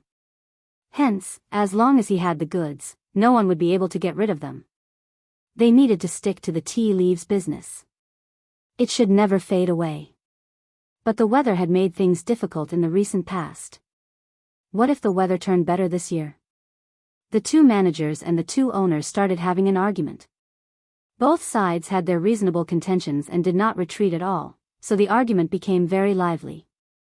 Xiao Xian and Xiao Yunduan exchanged a look between themselves. What were they doing here? Watching the show? Xiao Yunduan smiled bitterly. He knew nothing about business, let alone tea leaves. But Xiao Xian gave a suggestion instinctively. Tea leaves can be made into the shape of brick, easier to transport and much less likely to get rotten. She faintly remembered that there was a documentary about tea transportation, where the tea bricks were mentioned. The argument stopped immediately. The deputy manager did not show any look of contempt, seeing that it was the two owners' good friend who had spoken. But he still said calmly, "Mrs. Xiao, we are already using tea bricks." Yuezheng suddenly had hope rising inside his heart, when he saw this couple who had surprised them so many times. What if he made the right bet? Actually, bricks are differently made and processed. Some bricks can preserve the taste, color, and avoid some flaws. Unfortunately, our bricks aren't good enough, so we are always seeking better ways to make tea bricks. But it is never easy. Xiao Xian thought of the system in space. She felt like giving it a try. She thought for a while and said, one seemed to remember having read something about craftsmanship of tea bricks making. I will try to recall those things and write them down for you. Maybe it will be of some help. They were all startled. Yuezheng Xiao was also taken aback. Are you sure? We would pay for it, if you have a better method for making tea bricks. Chapter 533, Try out. Yuezheng nodded as well. But the two managers were dumbfounded, falling into speechlessness. What were these two owners doing? Did they really take what Mrs. Xiao said so seriously? The craftsmanship of such exquisite skill should be concealed in secret, and Mrs. Xiao would not just reveal that to them so casually. She must be joking. They would have mocked her but for the presence of these two young masters. How shameless she was. Xiao Xian looked frank and honest. She smiled without any embarrassment. Let me give it a try. It didn't depend on her whether she could find a solution.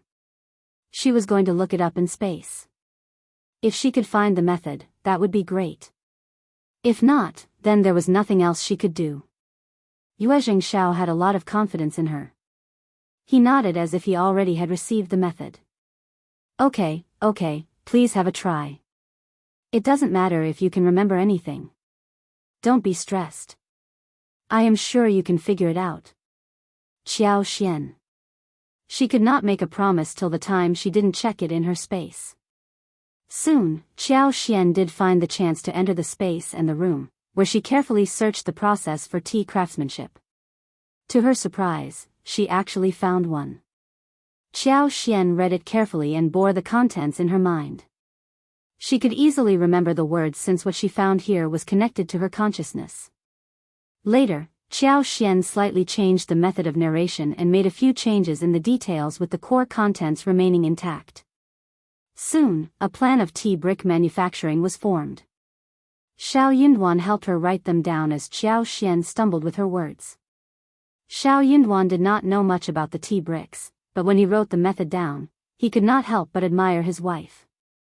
His instinct told him that this was really excellent. Every step was filled with characteristics as well as the items that they needed to watch out for.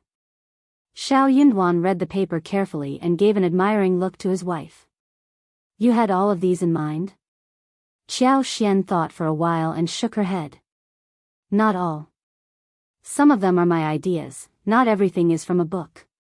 I just figured it out myself. No book would have a complete methodology of any craftsmanship, and Xiao Xian could not find such an excuse. Xiao Yunduan. Xiao Xian burst into laughter seeing her husband's surprise on her face. As for tea, in fact, the preservation is quite easy. I can figure it out from what I read. Apart from reading miscellaneous books, I also like to think about it when I have nothing to do. Many things here are what I inferred myself. I don't know if it's right or not. But the masters who make tea bricks have rich experience. They will know after trying it. Xiao Yunduan said, You are right. Xiao Xian chuckled and nodded. The two of them smiled at each other. When handing over the paper to Yuezheng Xiao, Xiao Yunduan euphemistically mentioned how it came about, so that Yuezheng Xiao and the tea brick makers would understand it well, and won't land in trouble by blindly following the instructions. They were supposed to think more about it themselves when they were trying it out for the first time. Chapter 534, presents. Yuezheng Xiao was shocked as well. His sister-in-law was really bold and full of ideas. Then, he realized that she was not an ordinary woman. She had read a lot and was very smart.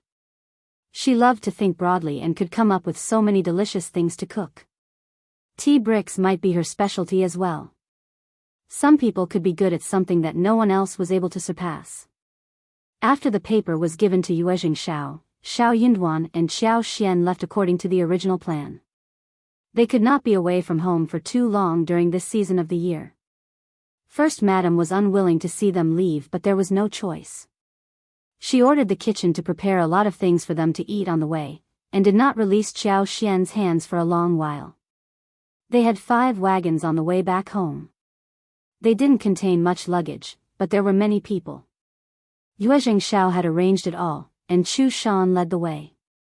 However, not long after they left the gate, Ms. Mi Jr.'s servant, Auntie Mao, stopped the wagon. "Please, young Master Xiao, Mrs. Xiao. Our madam has a present to give to you. Hence, I am waiting for you here." Soon after, a maid came forward with a huge box. Xiao Xian did not take it but smiled.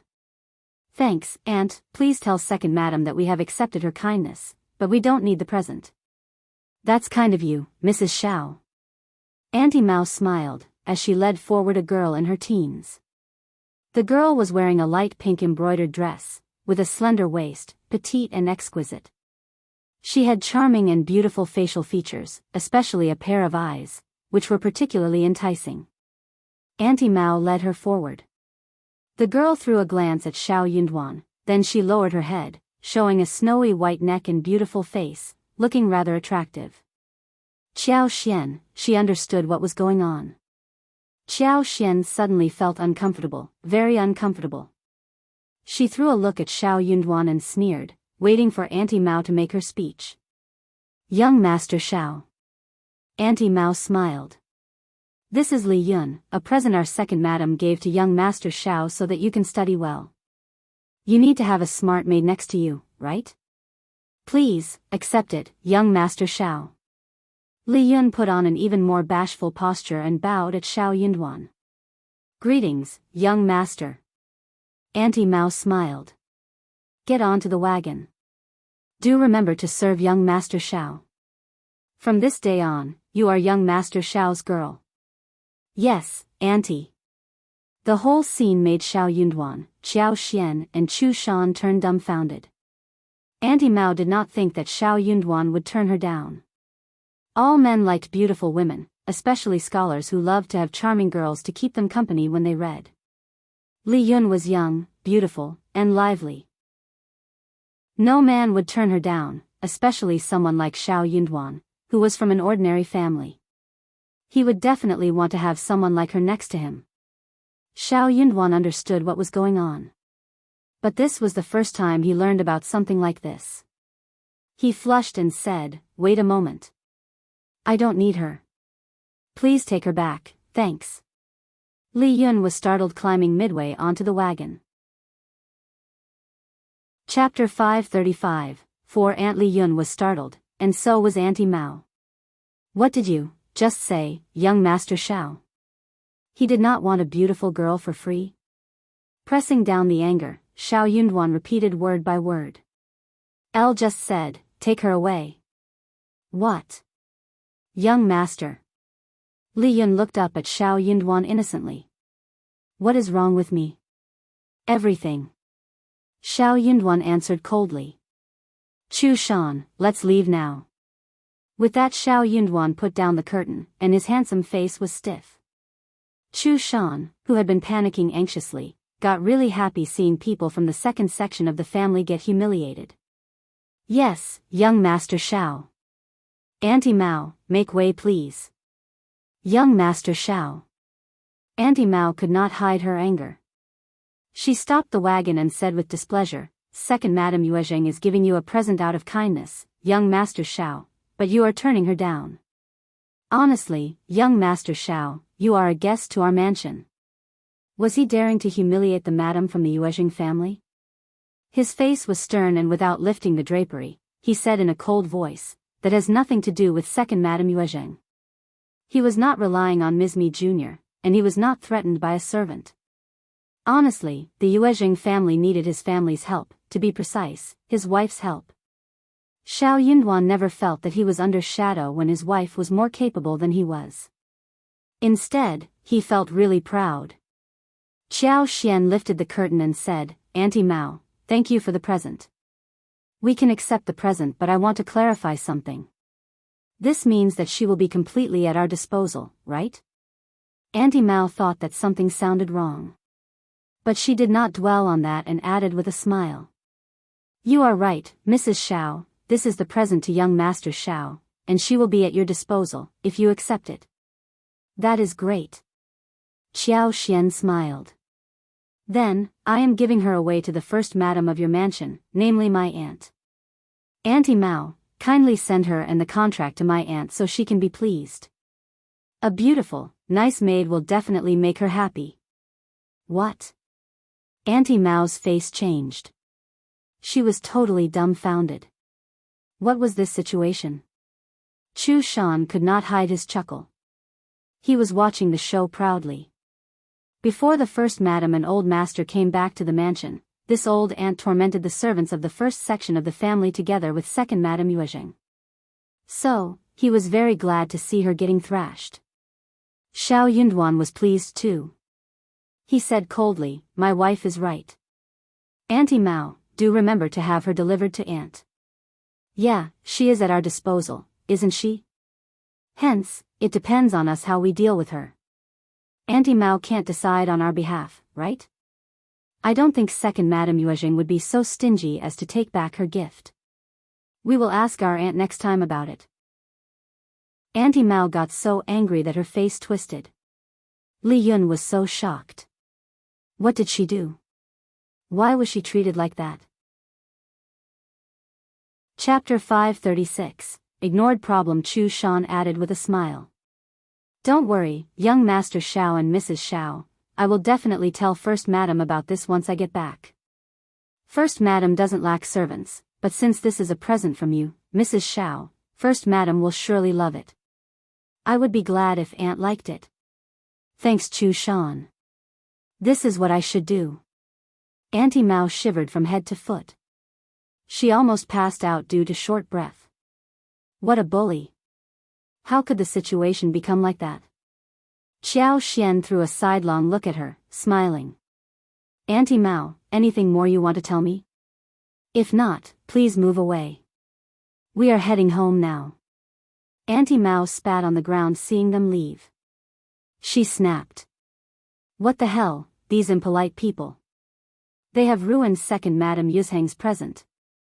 Li Yun turned really anxious. She asked in a small voice after a long while. "Auntie Mao, then I will." Auntie Mao glared at her. "What will you do? Serve First Madam?" "No, no." Li Yun shook her head anxiously. "I don't want to. Please, save me." She had heard what First Madam was like. She would not dare to work for First Madam, under such circumstances. Auntie Mao snorted. "We are going back to report this to Second Madam. She has her own idea. How dare you beg me for help? You are totally useless." Xiao Yunduan would have accepted her if she had been useful. Li Yun kept her head lowered, not daring to utter a sound. She had not expected that a countryside man would turn down a beautiful girl like her to become his concubine. She did not like Xiao Yunduan, but second Madam Yuezheng said that he was rich and could become an officer in the future, thus successfully convincing her. Eventually she was looked down upon. That made Li Yun really sad. In the wagon, Xiao Yunduan felt especially annoyed. He had not expected that Ms. Mi Jr. would be so disgusting. He threw a quick look towards Xiao Xian, thinking that he should say something. But Xiao Xian did not look very happy and Xiao Yunduan somehow felt a little nervous, not knowing what to say. So, he could only glance at her secretly.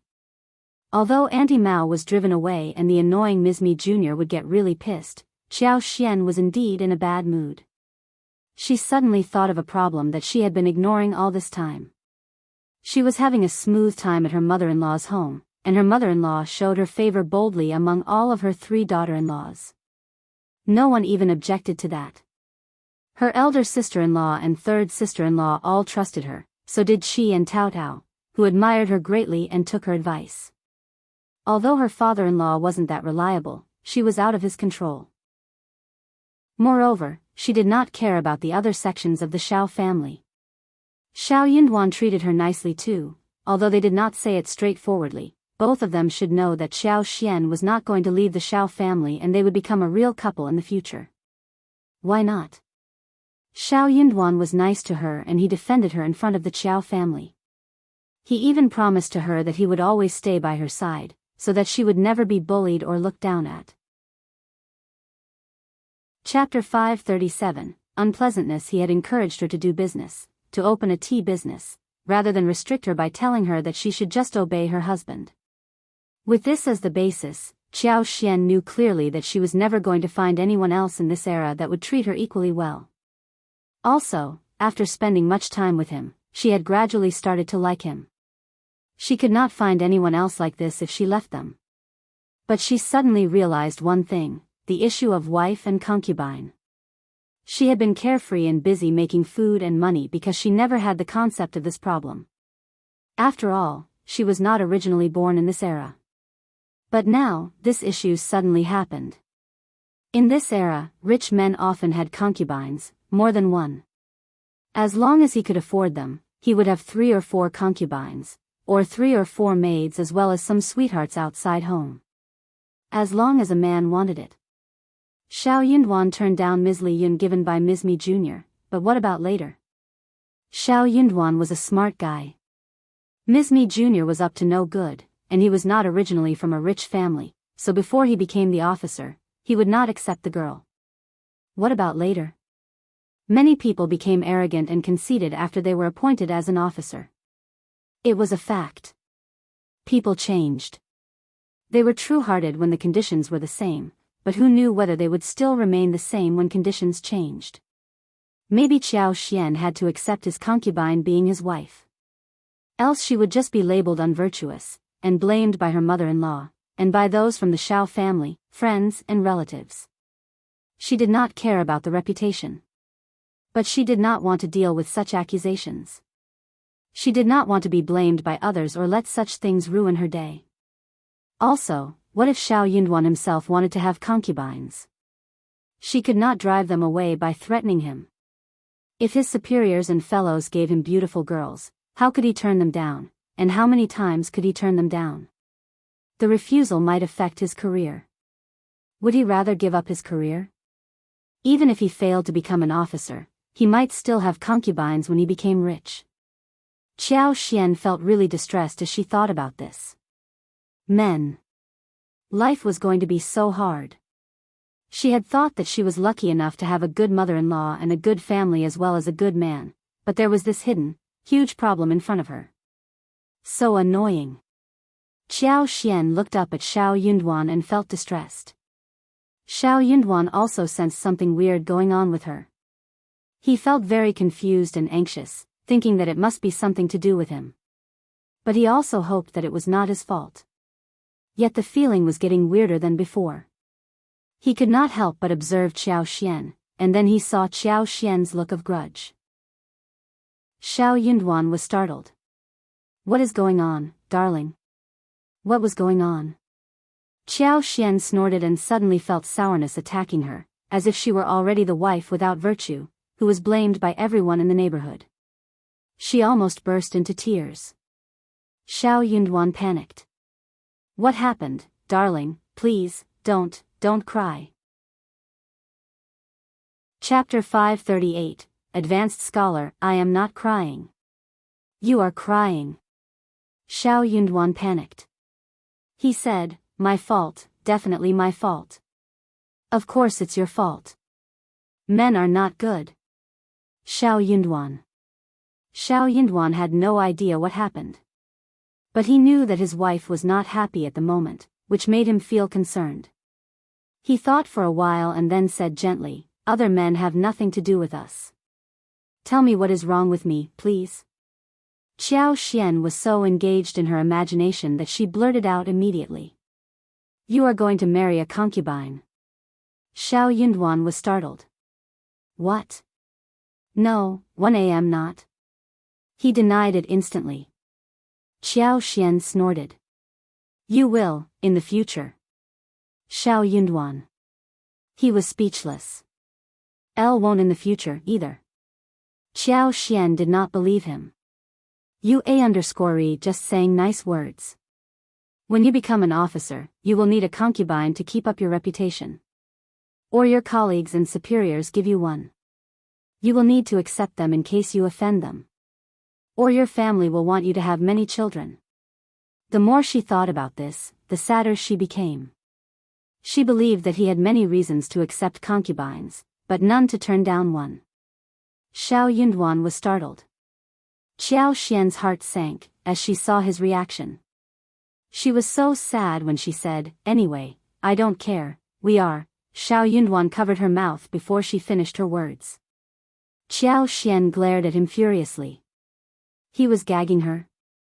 "I won't have any concubines." Xiao Yunduan sighed. "I don't have any now. Nor will I have any in the future." Noble and rich people had this custom, but he did not. Why did he need a concubine? He liked Xiao Xian and he could not imagine that he would be close to anyone else. He was not used to being with anyone else. And she did not like it either. Xiao Yunduan did not think Xiao Xian's concern was wrong. Instead, he felt more worried about her. She was born a concubine's daughter, thus hoping that he would not have any concubines. Feeling pity for her, Xiao Yunduan added, "One will treat you well."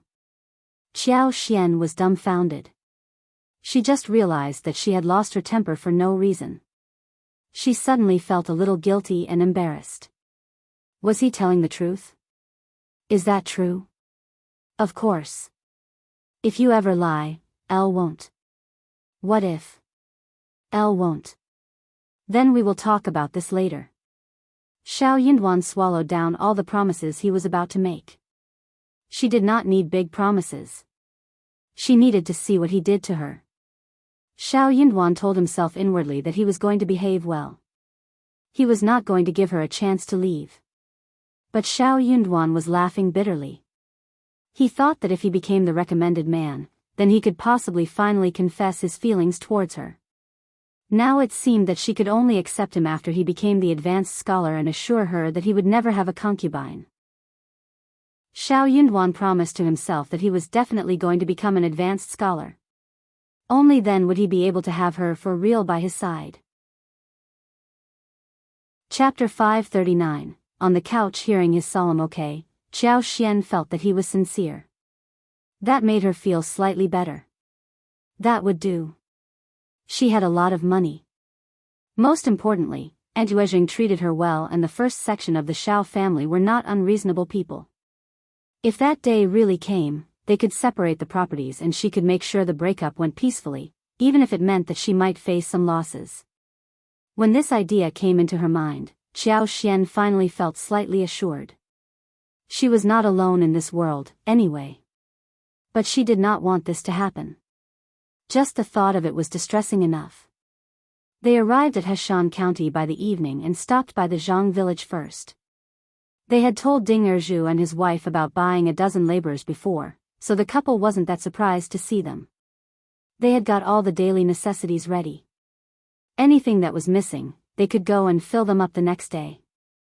Xiao Xian and Xiao Yunduan gave them some instructions, and left the three families in Ding Erju and his wife's hands. They will drop by the next day. It was very late already, and they could not do everything on the same day. They were going to have a detailed discussion the next day, when they were going to pick the lotus roots. The coachman of the three wagons stayed overnight at the Zhang village, whilst Chu Shan drove the couple back to their village. The two wagons did not stop until they came into the yard. The 6 maids were quite nervous as they got off the wagon. Miss Fong as well as the other family was very surprised to see them. They had been informed about the arrival of the maids and they were used to Lu Yan's presence. So the 6 maids did not startle Miss Fong and the others too much. Soon they all calmed down. Xiao Xian led the 6 maids to kowtow to the whole family and passed on their names. It was very late, and they did not need to work at this moment. They were arranged to live in the back house, with 3 girls sharing one room. When the 6 maids were settled, everyone relaxed, especially Tao Tao and Qi, who approached Xiao Xian and smiled. Xiao Xian was also smiling happily. She had not met her family for a long time and she could not wait to share details of the trip with them. Xiao Yunduan's lips curved. He knew that his wife loved this family, and had long since developed sincere feelings towards everyone. So, he was going to do his best to keep her here. It had been a long day. After dinner and a simple wash, Xiao Xian and Xiao Yunduan returned to their room for rest. Only then did Xiao Xian notice something strange. She and Xiao Yunduan had been sharing the same bed and pillow for a long while now. Also under the same cover, that was too flirty. They did not have much space in the past, so they had to bear the limited conditions. But things were different after shifting here. They had so many spacious yards and rooms, and even the yard they were living in had wing rooms. So, Xiao Xian could live in whichever room she wanted. No one would know that they were not sharing the same bed. Xiao Xian suddenly felt a little annoyed, especially after she was irritated today. Well, you can take the bedroom. I will move into the east wing room. Xiao Yunduan looked up at her, deep into her eyes but sensed no emotions. Xiao Xian felt slightly uncomfortable. She moved her eyes away, avoiding his look. But, Elle will take the couch. Xiao Yunduan threw a look at the couch placed against the wall. Chapter 540, not saying the couch was not wide or long, barely enough for one person. It would definitely cause discomfort. But he did not want to sleep in a different bedroom from Xiao Xian. Xiao Xian's eyes widened. There is no need, it will do. Xiao Yunduan smiled. In case Mom finds out about it. Also, no matter where you sleep, it is the same, isn't it? Xiao Xian was stuck with words. True. They all knew that she and Xiao Yunduan were a married couple, and they could not spill the truth about their relation to anyone else. Even if they were divorced, she would still be considered to have been through one marriage, after all. So, there was no need to be too particular at this moment. Hence, they could just share one room in case some accident happened. Most importantly, Xiao Yunduan sounded so determined that she could not turn him down. But the couch doesn't seem very comfortable. Xiao Yunduan agreed inwardly. But he disagreed on the surface. That is fine. It is okay for me. Oh, if you don't feel comfortable, don't stick around. Take the east wing room. Xiao Xian had no words to say any further. She had said whatever she was supposed to say, and that was all she could do. Xiao Yunduan laughed and said gently, "It is getting late, let's settle daven." What? Okay, it was a quiet night. But when they got up the following morning, Xiao Yunduan looked very tired from sleeping on the couch. He had dark circles around the eyes, and was massaging his shoulders. Xiao Xian felt a little guilty, and said involuntarily, "What about you take the east wing room? Or I can." No need, really. Xiao Yunduan smiled brightly. I can manage. Xiao Xian was speechless. Okay then. When they got up, the 6 maids were already up. The 6 girls were cautious and timid, at a loss. They had no idea what they should do. Seeing Ms. Fong and Yang Xiaoni working, they went up to offer some help. But they caused a mess. Ms. Fong and Yang Xiaoni felt a little helpless as well. If they were told to work, there wasn't so much for them to do anyway. And Ms. Fong did not seem to feel that stone-hearted to give them so much work, seeing that they were afraid to be driven away at the first mistake. But they were the maids, and they should work. Ms. Fong understood that maids should not be spoiled, after what they had experienced with Lu Yen. Otherwise the spoiled maids would cause the family trouble. They were different from Lu Yen. They were going to be kept at home for long. Seeing Xiao Xian and Xiao Yunduan walk in, Ms. Fong and her daughters-in-law let out a big relief. Oh Ms. Qiao, what should these 6 girls do? Please make some arrangements. As long as they were not lingering in front of her, or they would just cause trouble. Xiao Xian and Xiao Yunduan exchanged an amused look. Xiao Xian smiled. It is my fault, sorry for having caused you trouble. All you girls, come here. The 6 maids also let out a sigh of relief, as if they had found the decision-maker. They answered and came to them. Xiao Xian glanced at them and felt very satisfied.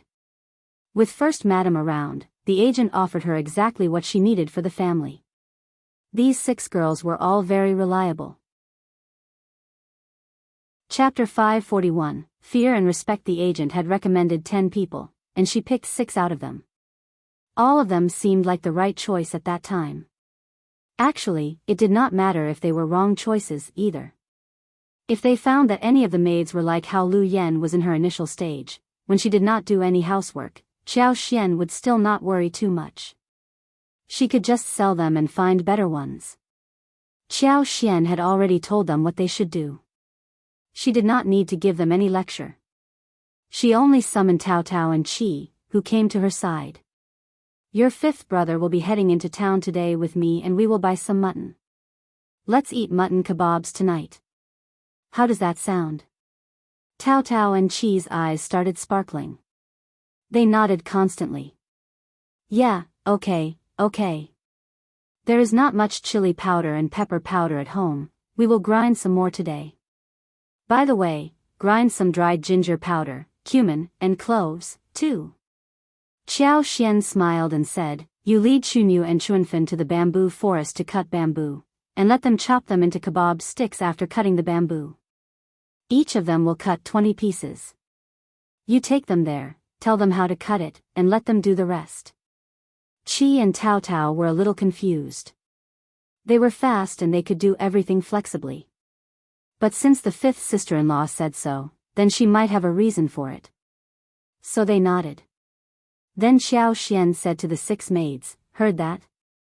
Each person cuts 20 pieces, and holds the cut ones in hands, don't confuse them with others. I will check them when I come back. The 6 maids nodded.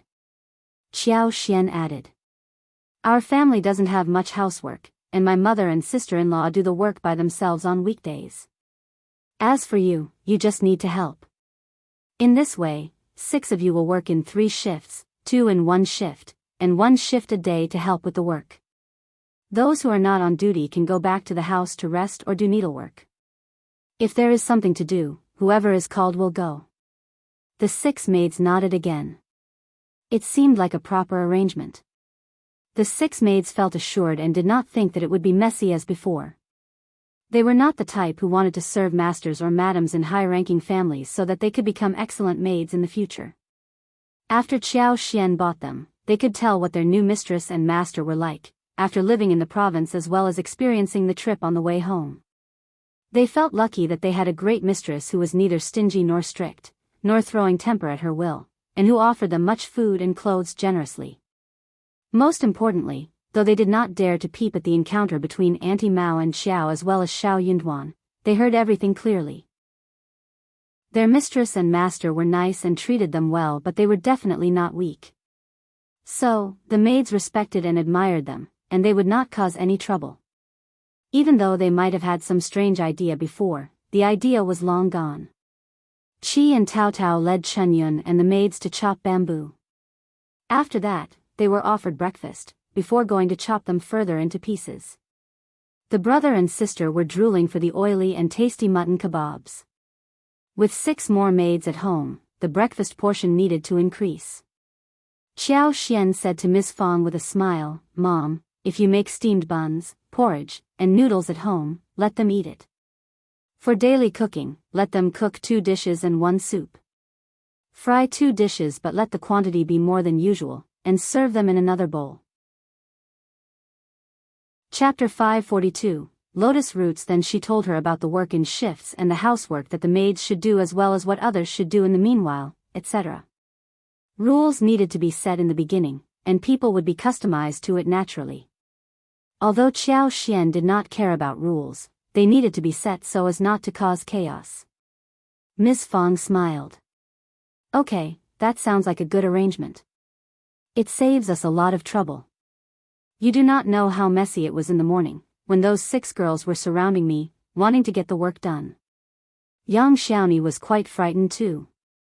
Yeah. I am not used to that. Xiao Xian smiled. Mom, you can tell them what needs to be done. Same goes for you, third sister-in-law. Honestly, there will be more people around us in the future. The breakfast served on this day was white rice porridge, steamed buns and flour rolls, as well as kimchi and chopped bamboo shoots, sauerkraut, bacon and chili, and fried garlic. The white porridge was fragrant and thick, the porridge rice grains were distinct and full, and the taste was smooth. The steamed buns were white and fluffy, the flour rolls were smeared with scallion foam, and the aroma was tangy. The kimchi was mouth-watering and attractive. The diced bamboo shoots, bacon and sauerkraut are stir-fried, and they were spicy and fresh to the extreme, making everything look delicious. The breakfast was simple, and full of taste as well. Xiao Xian converted an empty wing room in the backyard into a dining room for servants to eat, and set up the square table and stools. Chun Yu and the others would eat there in the future. They might not be used to cutting bamboos. So, they did not wait for them to eat breakfast. They ate first, and then Xiao Xian and Xiao Yunduan went to the Zhang village. The couple was in a donkey cart. As for Chu Shan, he left early in the morning. He needed to join people from the Zhang village and head back to the province. It could not be delayed. Xiao Xian and Xiao Yunduan came to the Zhang village and called some people from 3 families and let them plant the lotus roots in the pond. The pond was dug years ago, but it only started storing water last month. All the trees that should be planted by the pond had already been planted. There were 2 weeping willows, 4 peach trees, 1 pomegranate tree, 1 loquat tree, 1 elm tree, 1 locust tree and 2 mulberry trees. Planting lotus roots was a rare thing. So, many people were attracted to come and watch the scene together. Lotus roots? That doesn't look very good. So what? I heard they taste good. I have seen the flowers before. They are beautiful. Can they be planted here? Planted in the pond? Yeah, didn't hear that before. Xiao Xian and Xiao Yun ignored these gossips. They watched Lin Mian and Xiao Shisan planting lotus roots by the pond, but what Xiao Xian saw were tender, green, pearl-like lotus seeds in autumn. They could be stewed in soup, cold-dressed, stir-fried, ground into powder and steamed for eating. They could also be used as sweet-scented osmanthus lotus root, or lotus root powder. That would be such a great thing. She never worried about whether they would survive. When the lotus roots were planted, water chestnuts would be available for planting as well. Water chestnuts could not be planted in the pond. They needed to be planted elsewhere. The seedling could be done first, then transplanted. Xiao Xian entrusted Ding Erzhu and Ms. Zhou to deal with this matter. With lotus roots in the pond, and the water chestnuts on the way, fish and shrimps would come next. They had to fetch the small fish and shrimps themselves. They thought about getting Qi and the others to get some fish and shrimps from the river, after they reached home. Chapter 543, Plan. The fish could not be fetched with a net, because the fish carried in the net were mostly on the verge of dying, thus not being able to live on. If they passed away in the pond, pollution might be generated. So, they had to use the scoop net. But there were many kinds of fish in this era, and the fish and shrimps were for themselves to eat, not to be sold. So they did not need to worry about it. The fish and shrimps, when raised in the pond, might reproduce many more after a couple of days. Xiao Xian believed that she would need to pick the good ones to be raised in the pond. When the planting of lotus roots was done, Xiao Xian and Xiao Yunduan, together with Ding Erzhu, took the 3 families to have a look around their home. The transplanted tea trees were growing well, and had started to bud as well. The creeping figs were looking good too. By the time summer came, there was going to be a large patch of green. The creeping figs grew the fastest. With Xiao Xian's superpower helping along the way, the speed was raised by 3 or 4 times. Xiao Xian visited the tea trees in the morning at their home as well. She used some superpower when they first budded, so they were flourishing, and had grown tall to more than 1 foot. Xiao Xian planned to wait for 1 more rain so that she could do the transplantation. After Xiao Xian and Xiao Yunduan checked the tea forest and the creeping figs, they returned to the yard and told Lin Mian and the others about what they ought to do. The paddy fields did not need to be managed by them, and were planted by the tenants. They were responsible for taking care of the tea groves and scallops, including scheduling inspections every day, and reporting problems in time. They were also responsible for weeding, pruning and fertilizing.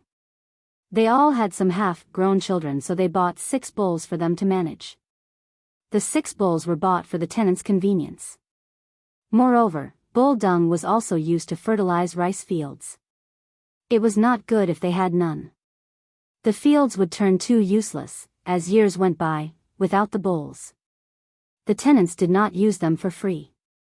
They would rent them at a low price.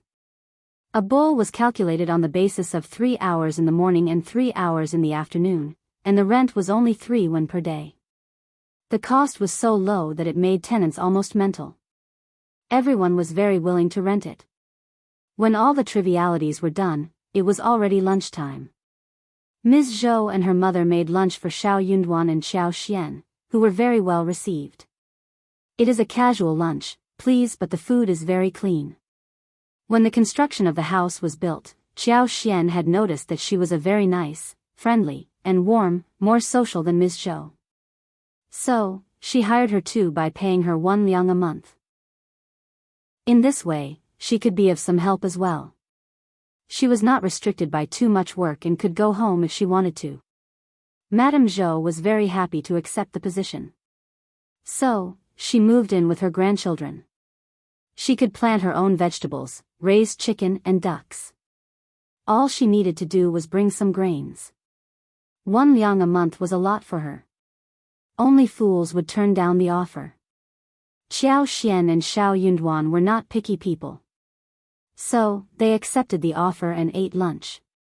There was 1 plate of scrambled eggs with chives, 1 plate of steamed sausage, and 1 plate of fried smoked meat with garlic sprouts. Simple and clean, the ingredients were good and the taste was not bad. The couple ate lunch and hurried into the town to buy meat. They had smoked meat, sausage, fish and duck, pickles, salted and preserved eggs at home. All they needed was fresh meat. Xiao Xian was greedy for mutton kebabs. So was everyone else. They decided to have a huge dinner that night. They bought 10 kilograms of mutton with both fat and normal meat, 2 sheep's feet, 4 pig's feet, a rib, and a piece of pork belly. The pork belly would be made into twice-cooked pork and braised pork the next day, and the rest would be marinated tonight itself. Chapter 544. Encounter with Agent. They bought fresh meat and decided to head home. There was nothing more they needed for the moment. Soon, they ran into the land agent, coincidentally. The land agent's eyes widened when he saw the couple. He waved at them and smiled. Young Master Xiao and Mrs. Xiao, what a coincidence. I was just thinking of you. I have got 70 mu of paddy field at the Zhang village. Do you want it? If you do, please decide now. Or I will turn to someone else. Xiao Xian exchanged a look with Xiao Yunduan. They both nodded. Yes, yes. 70 mu or even more, we want it all. Continuous good fields were not very easy to buy, especially in the well-developed towns and villages. Well, if one really wanted to buy some, they would need to pay a lot for that. It was a possibility, but not a very practical solution. Xiao Xian believed that it was indeed very lucky for this land to be offered at this moment. What a wonderful thing. Xiao Yunduan thought for a while and smiled. The paddy fields should be all right, no? We have done a lot of business together before. The land agent smiled. Don't worry. I won't dare to sell any fields with problems. I need my reputation, don't I? I will never do anything to ruin my own name. That was true. They passed on the business over generations, and needed to have a good, steady reputation over a long period of time. If they did anything that ruined their reputation and got reported, the county magistrate had the right to rip them off the position and replace them with someone else. Anyone with a clever mind or in a good position would never do such a thing to ruin their well-established business. Assured, Xiao Xian added. But I don't have much money with me today. The land agent smiled. All right, how much do you have? The couple exchanged a look between themselves and pulled out the cash. This much. Xiao Yunduan touched his nose. I have nothing. He just had 1 liang with him, which was basically the same as nothing. The land agent smiled. Then you can give me 200 liang and write an IOU. You can give the remaining silver to me tomorrow, okay? The couple nodded. Soon, they were taken to have a look at the field, and signed the contract after the visit. Xiao Xian smiled. We have 310 mu of paddy fields, we are almost like a landlord family now. Xiao Yunduan nodded in agreement. It was almost 4 in the afternoon when they went back home. Xiao Xian took a short break and went to prepare for the dinner. Xiao Xian was in charge of cooking, with a lot of people helping along the way. So, everything was ready very quickly. Xiao Sanlang burned the fire to wash the meat, put it in a pot with marinade and stewed it. Yang Xiaoni chopped the mutton finely. Ms. Zu's stomach was not too big, so she went to the vegetable garden to pick some vegetables. They were going to eat grilled meat with some vegetables to avoid it from getting too oily. Xiao Xian thought about it, and made 1 bowl of fish ball soup. There were fresh large grass carp in the pool, 2 of which weighed 4 kilograms and 4 to 5 kilograms respectively. The fish bones were stewed in soup. The fish heads were made with pickled sour peppers. The round snow-white fish balls were boiled in a clear water pot, sprinkled with green onion and coriander. It turned out to be delicious. They were going to eat grilled meat, drink a bowl of fish ball soup each and eat some fish balls. Everything was made out of fresh ingredients. She went to catch and kill fish, removed the bones and took the meat. Xiao Xian checked the bamboo sticks which the maids had made. She understood what she should do next. She needed some careful people to help her with lipsticks. Not every maid was like that. She needed to pick the best one, and that's why this task had been given to them this morning. Chapter 545. Time to make lipsticks. She had a clear preference of whom to pick. She was going to make the leader manage the rest. When the bamboo sticks were done, Xiao Xian asked Chunyu, Chuanfen, who were on duty, to join herself and Tao Tao to plant betel nut taro and spring watermelons. She gave the seeds to her mother-in-law so that she knew when to plant them. She kept 1 betel nut taro and sliced them into pieces so they could be deep-fried and steamed later, which went perfect with braised pork belly. She kept 2 spring watermelons which could be used for cold dishes at dinner. Xiao Xian cut the mutton and made the seasonings, which were better than those done by others. They had the meat marinated for 2 more quarters, and had them all put onto the sticks. Generally, there was a small piece of fat sandwiched between 2 pieces of lean meat, which was suet. Roasted lamb could not be all lean, it had to be sandwiched with small pieces of lamb fat. The lamb fat was roasted so that the oil was browned, sprinkled with pepper, salt and pepper noodles, and when it was bitten together with the lamb and the lean meat, the freshness and the tenderness of the sheep oil melted in the mouth. It was so delicious that people could not extricate themselves from the enjoyment. Along with the mutton, other vegetables and mushrooms were also skewered. The fish balls that Xiao Xian had squeezed fell into the water one by one. They could just boil them whenever they felt like eating some. When the sun was setting down, they set up the grill shelf and Xiao Xian asked Tao Tao to invite Ms. Yan over so they could all eat together. Ms. Yan often ate at the first section of the family, and Ms. Niu did not care anymore. She wished that she could eat often at the first section of the family so the food at home could be spared. On Ms. Yan's visit there, she kept Ms. Su company and taught Tao Tao to do needlework. She always had the excuse to come over. So, she was never there for food specifically. Ms. Zhang felt so jealous of her, but there was nothing she could do. She was not the one who was welcomed there. The maids were not with them for the kebab. But they were served enough food. Ms. Fang, eldest uncle, Xiao Sanlang and Xiao Dalong as well as Ms. Su all needed to eat something else. Grilled meat was not enough. There was a bowl of stewed pork ribs, fish head with chopped pepper, fish ball soup with coriander and green onion, fried yam and fungus, vinegared cabbage. The maids had 1 large rib bone and 2 fish balls, vinegared cabbage as well as yams and wooden ears. They were so shocked when they got the food. The well-cooked and delicious stewed ribs and the fresh and tender fish balls gave them endless aftertaste. They had not expected that they would be provided such good food in the countryside. The grilled mutton was tasty and tender, fresh too. The mushrooms and vegetables had amazing taste. The fish ball soup removed the oiliness from their mouths. The apricot blossoms in the flower field were blooming just in time, and the peach blossoms were also almost ready to open. The trees were full of dense buds. It was time for them to make lipsticks. There were not many peach and apricot blossoms, and the beeswax left was not enough from last year. So, they would only manage to make at most 200 to 300 lipsticks, including the limited version.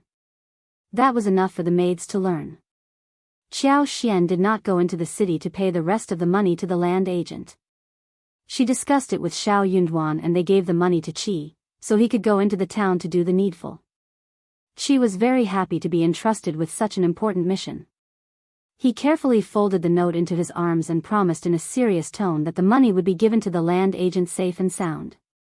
Xiao Xian showed a lot of confidence in him, which made him happy. Qi was not young anymore. This was just delivery of money, not such a difficult task to accomplish. Chapter 546. Watch out if the notes were stolen or dropped, it was fine too. They had more money to offer. Xiao Yunduan was studying at home. He had 2 articles to write and in 3 days. He was going to visit Master Weinan. Xiao Xian and Tao Tao, as well as young Xiaoni, went into the flower field with the 6 maids. They were going to extract some oil. They had been relaxed during the whole winter and were only working on cooking different dishes. So when it was time to work, Tao Tao and young Xiaoni felt somehow expectant and excited. They loved delicious food, but they loved making lipsticks to earn some money. They felt so eager to earn the money. So did Ms. Su. She could not help but mention it to Xiao Xian. It is just flour picking and grinding. These are just light tasks. We are not some spoiled town women. When I was pregnant with my first 2 children, I was still doing housework when I was almost about to give birth to them. 30 won a day was the salary from the generous Xiao Xian, who would also offer them a bonus after the sale. In this way, they could earn 10 or 20 liang altogether. Now her husband was recovering from the wound, and he could not do heavy work. She was free but there was no income coming to their family. So, she was very anxious. In Xiao Xian's opinion, pregnant women needed to be taken care of very well. They had money and laborers at home, and all Ms. Su needed to do was sweep the flowers, feed the roosters and wash her own family's clothes. She did not need to do any other tasks. That was what Ms. Fong told her too. After all, their daily life had been improved. So, Xiao Xian could not possibly allow her to work in the flower field. What if? What if she fell or something happened? That would be a huge deal. Xiao Xian also knew that Nis. Su wanted to earn money. So, she did not turn her down entirely but smiled after thinking for a while. Elder sister-in-law, I have got the maids. Now, what we need to do is to make sure that they work accordingly. We don't need to do the labor personally. After you have the child and finish the first month, there is a lot of work for you to do. If you are bored, could you please make some shoes for me? Shoemaking was a relatively easier and safer job. What Ms. Su was worried about, above all, that Xiao Xian would replace her with someone else. So when she heard this promise, she smiled and nodded with a smile. That is good. 5th sister-in-law, you can ask me for any kind of help in the future. I have very little work to do, so I will make you the shoes when I am free. Xiao Xian smiled. Thanks, elder sister-in-law. Ms. Su started to work on the shoes, without thinking about anything else. Xiao Xian was a very generous person. She would not let her do the work for free. What she needed to do was to make the shoes. When Ms. Su was settled, Xiao Xian and Tao Tao headed to the flower field with the maids.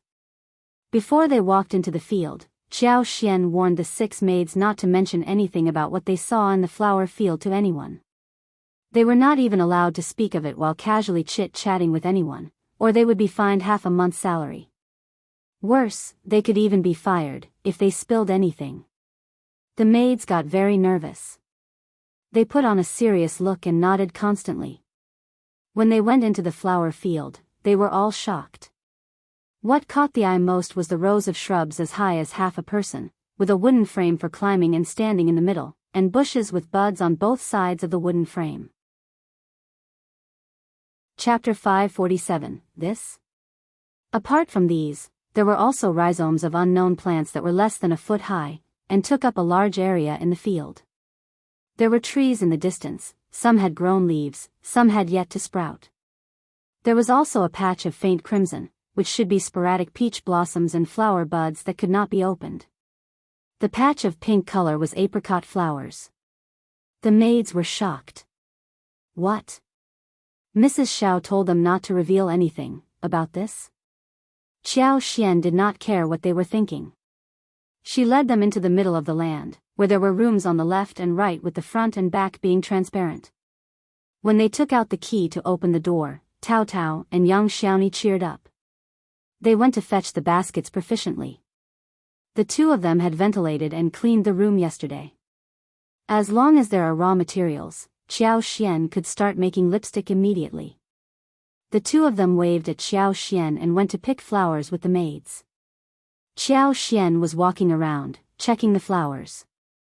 She poured her superpower into the flowers so they could grow better and blossom more in a wilder color. There were many deserted lands in the neighboring area. With 6 more people added to the labor, they could expand the harvested land and plant more flowers. All of these would be under her charge.